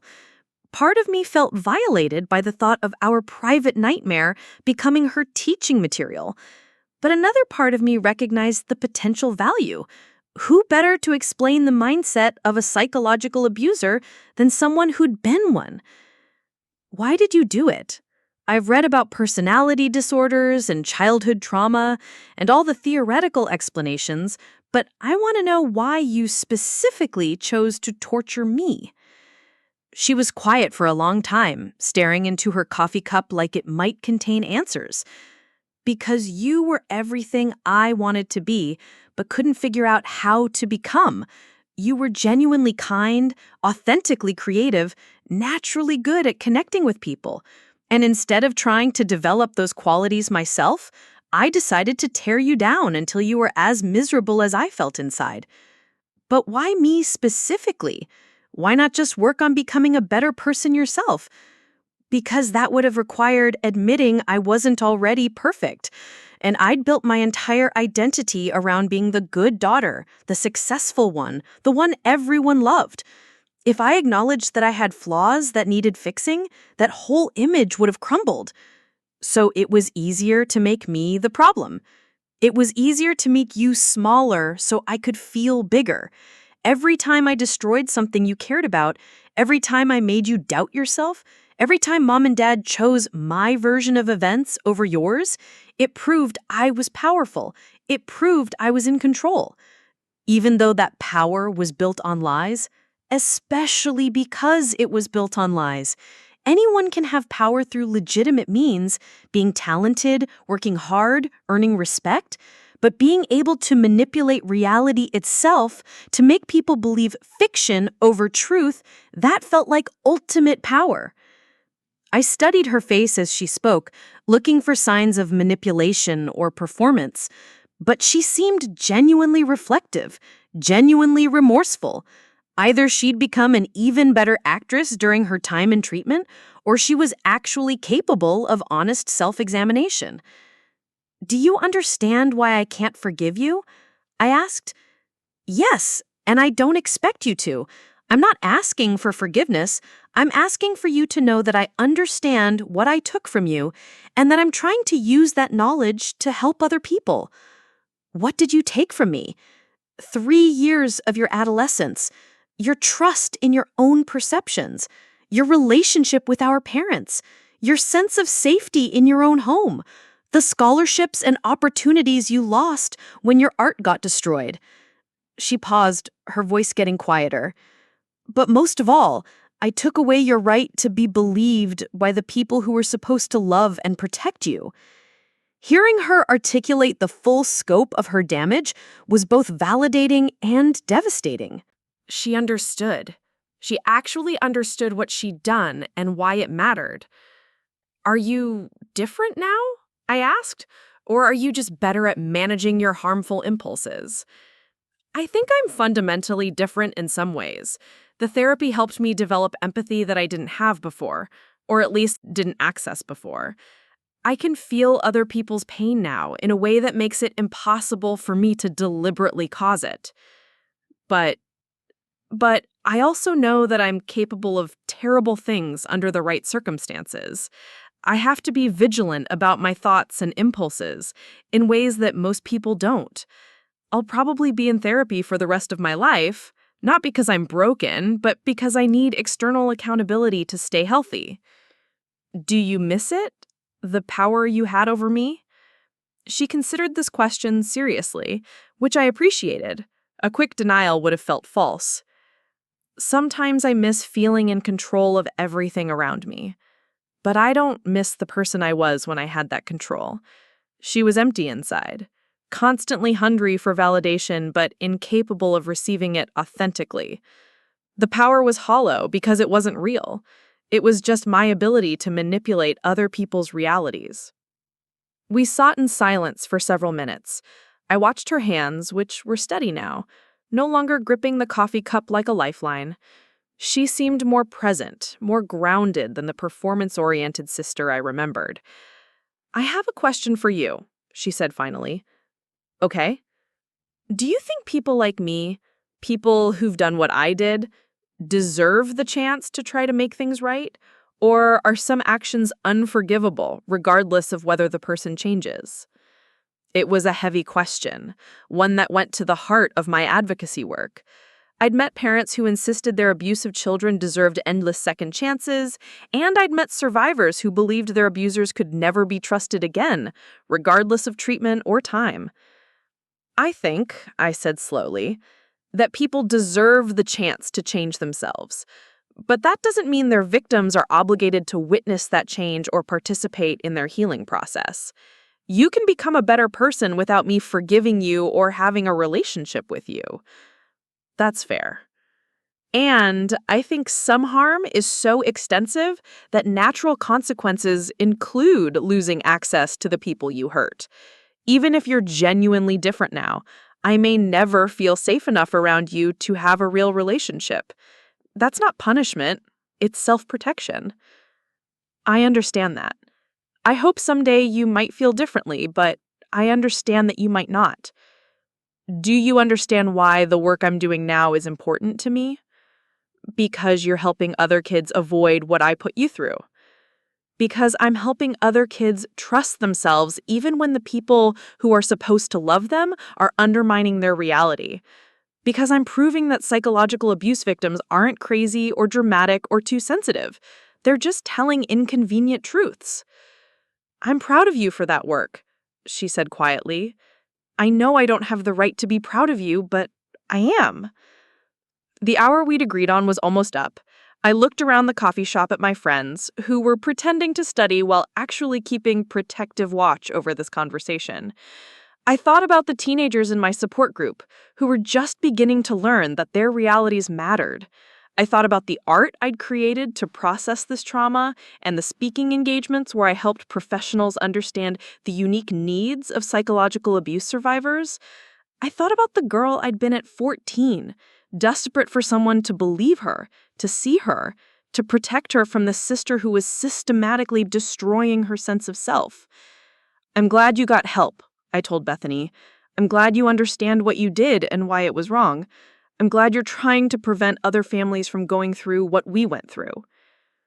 "Thank you. But I don't think we'll ever have a relationship. Too much trust was broken, too much damage was done. I'm not angry anymore, but I'm also not willing to risk my peace of mind on the possibility that you've changed enough to be safe for me to be around." "I understand that. Good luck with your life, Bethany. I genuinely hope you continue healing and helping other people heal." "Thank you, Violet. And I'm sorry for all of it. I know that doesn't fix anything, but I needed you to hear it." I stood up from the table and walked away without looking back. Not because I was angry, but because I was complete.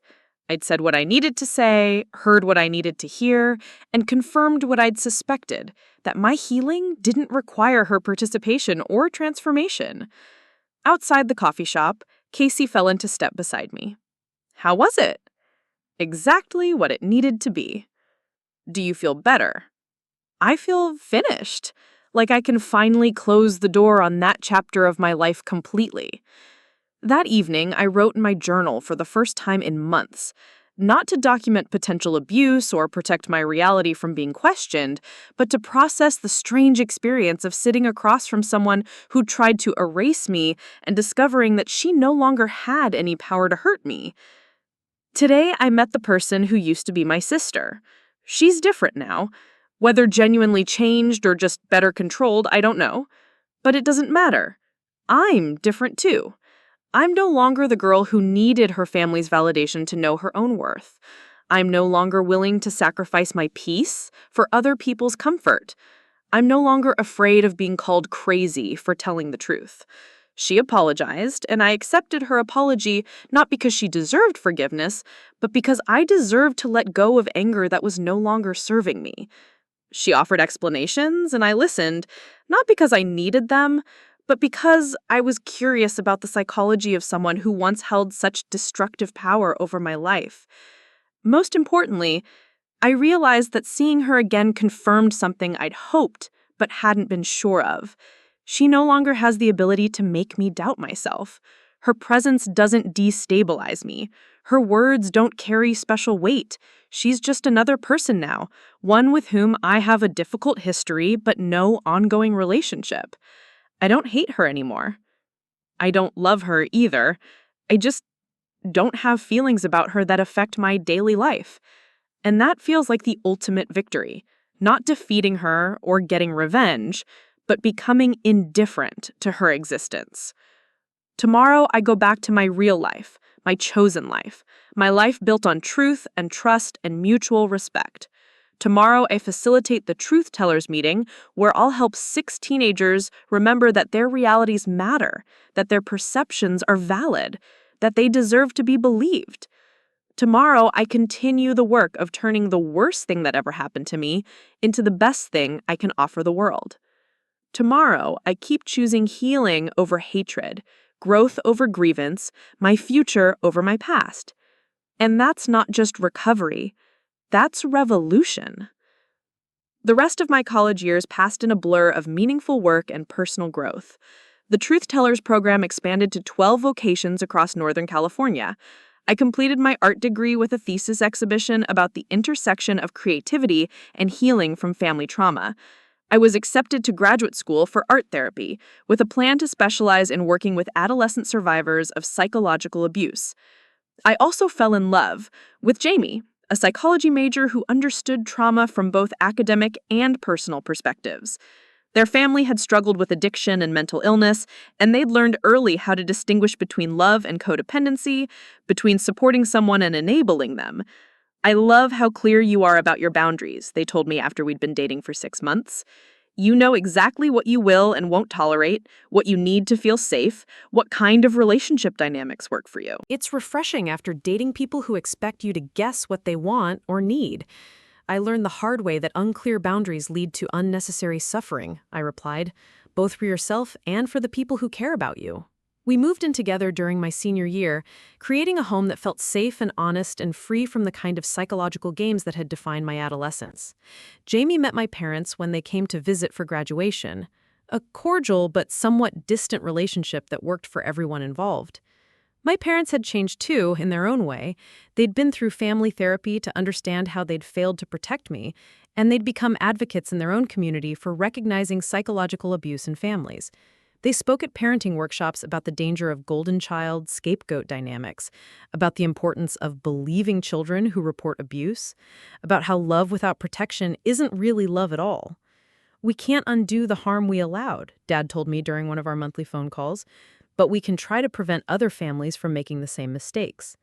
It was meaningful work, and I was proud of them for undertaking it.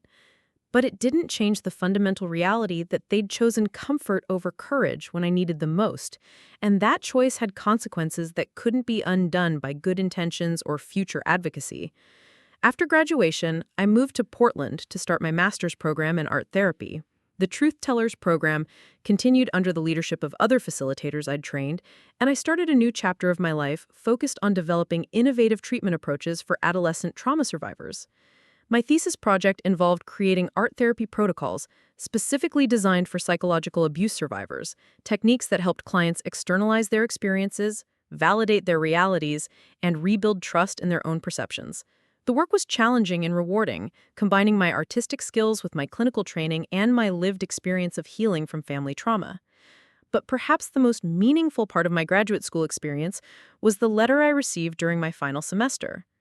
It was from Sarah Martinez, the girl who'd called me years earlier about her sister's psychological abuse. "Dear Violet," she wrote, "I wanted you to know that I graduated high school last month and I'm heading to college in the fall. I wanted to thank you for being the first person to believe me when I said my sister was making my life hell.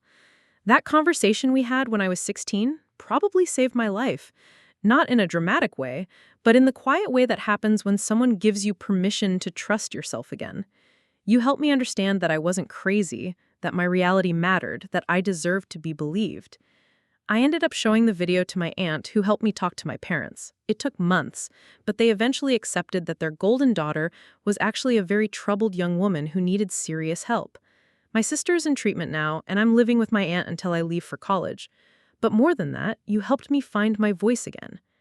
I started speaking up in other areas of my life where I'd been minimizing my experiences or accepting unacceptable treatment. I learned to advocate for myself with teachers, friends, romantic partners. I learned that I don't have to earn the right to be believed. Truthfulness is its own credential. I'm majoring in social work because I want to help other kids like us. Kids who've been told they're too sensitive, too dramatic, too complicated. Kids who've learned to doubt their own realities because the adults around them find it easier to gaslight children than confront difficult truths. I don't know if I'll be as brave as you've been, speaking publicly about these experiences and creating programs to help others, but I know I'll carry your voice with me. The voice that told a scared 16-year-old that her truth mattered, that she wasn't crazy, that she deserved better. Thank you for turning your pain into purpose. Thank you for showing me that survival isn't enough, that we can transform our worst experiences into our greatest strengths. With gratitude and admiration, Sarah. P.S. I still have trust issues and hypervigilance and all the other after effects of psychological abuse, but now I know those are normal responses to abnormal treatment, not character flaws that need to be hidden or fixed. That shift in perspective has changed everything. I cried reading that letter, not from sadness, but from the overwhelming sense of completion it gave me. The scared 14-year-old who'd first found her art supplies destroyed had grown into someone who could prevent other kids from walking that path alone. The girl who'd been told she was crazy had become a professional helper who specialized in validating other people's realities. I'd taken the worst thing that ever happened to me and turned it into the foundation for meaningful work that would outlast my own life. Not because I was particularly noble or strong, but because I'd been lucky enough to survive long enough to gain perspective and generous enough to share that perspective with others who needed it. As I prepared to graduate with my master's degree and begin my career as an art therapist, I reflected on the journey that had brought me to this point. From the terrified girl hiding cameras in her bedroom to the confident woman preparing to open her own practice, I'd traveled a path I could never have imagined during those dark years of gaslighting and family dysfunction. The transformation hadn't been linear or easy. There have been setbacks, moments of doubt, times when I'd wondered if I was strong enough to keep doing this work without being re-traumatized by it. But each time I'd questioned my path, I'd received a letter like Sarah's, or met a teenager who reminded me of my younger self, or heard from a parent who had learned to believe their child because of something I'd said or written. The work had become its own reward, its own healing, its own form of justice. Not the dramatic vindication I'd fantasized about as a teenager, but something more sustainable and ultimately more satisfying. The quiet knowledge that my suffering had been transformed into service, that my pain had become someone else's pathway to freedom. On graduation day, as I walked across the stage to receive my diploma, I thought about all the people who'd helped me reach this point. Jessica's family, who'd shown me what healthy relationships looked like, the Survivor's Voice Art Collective, who taught me how to transform trauma into art, the Truth Tellers program participants, who'd reminded me that healing happens in community, Dr. Chen, who'd mentored me through the early years of advocacy work, Jamie, who'd loved me through the complicated process of becoming someone new. But mostly, I thought about the girl I'd been at 14, desperate for someone to believe her, to see her, to validate her reality. I thought about how proud she would be to see where that desperate need for truth had led, not just to personal healing, but to a career dedicated to helping other kids trust themselves in a world that often told them they were wrong. After the ceremony, my parents approached with congratulations and pride that felt genuine but still somewhat distant. We'd built a new relationship based on honesty about the past and realistic expectations for the future, but it would never be the uncomplicated family bond I'd once craved. "We're so proud of who you've become," Mom said, hugging me carefully. "You took something terrible and turned it into something beautiful." "Thank you," I replied, meaning it. It wasn't easy, but I think I finally understand that healing isn't about forgetting the past or forgiving everyone who hurt you. It's about deciding what you want to build with the materials you've been given. "What's next?" Dad asked. "I'm opening a practice that specializes in art therapy for adolescent trauma survivors. I want to create a space where kids who've been gaslit and psychologically abused can learn to trust themselves again. That sounds perfect for you. As they walked away, I felt the familiar mixture of love and loss that characterized our relationship now. I loved them, but I also mourned the parents I'd needed them to be during those crucial years. They were different people now, but that growth couldn't retroactively protect the child I'd been. That evening, I sat in my apartment surrounded by friends, celebrating not just my graduation, but the completion of a journey that had started with hidden cameras and destroyed paintbrushes. I looked around at the people I'd chosen to surround myself with. People who believed me, supported me, challenged me to grow without trying to change who I fundamentally was. This was what family was supposed to feel like: safe enough to be vulnerable, strong enough to hold difficult truths, and generous enough to celebrate each other's successes without resentment or competition. I thought about Bethany, who was presumably somewhere else building her own new life, trying to make amends for the harm she had caused. I hope she was successful in that work, not for my sake, but for the sake of all the people she might encounter in the future. I hope she learned to channel her intelligence and strategic thinking into positive purposes instead of psychological warfare. But her success or failure was no longer my concern. My energy was focused forward, on the clients I would serve, the teenagers I would help, and the art therapy techniques I would develop and refine. I was focused on building something meaningful from the wreckage of my adolescence. As the evening wound down and my friends began to head home, Jamie and I sat together on the couch, talking about our plans for the future. We were moving to Seattle, where I'd been offered a position at a treatment center for adolescents, and Jamie would start their doctoral program in clinical psychology. Are you nervous about starting the new job? A little, but mostly excited. I keep thinking about all the kids who are sitting in rooms right now being told they're too sensitive or dramatic or crazy for noticing that someone is hurting them. I want to be the person who tells them their reality matters. You'll be amazing at it. I hope so. I hope I can give them what I needed when I was their age. Someone who believed me without question, who helped me trust myself again, who showed me that survival isn't enough, that you can actually thrive after trauma. You've already proven that's possible just by becoming who you are. I smiled, thinking about the long journey from that terrified 14-year-old to the confident woman I'd become. It had taken years of therapy, art making, advocacy work, and the love of chosen family to get here. But I'd made it. Not just to survival, but to a life that felt purposeful and authentic and free. The next chapter was just beginning, and for the first time in my life, I was writing it entirely for myself. Up next, you've got 2 more standout stories right on your screen. If this one hit the mark, you won't want to pass these up. Just click and check them out.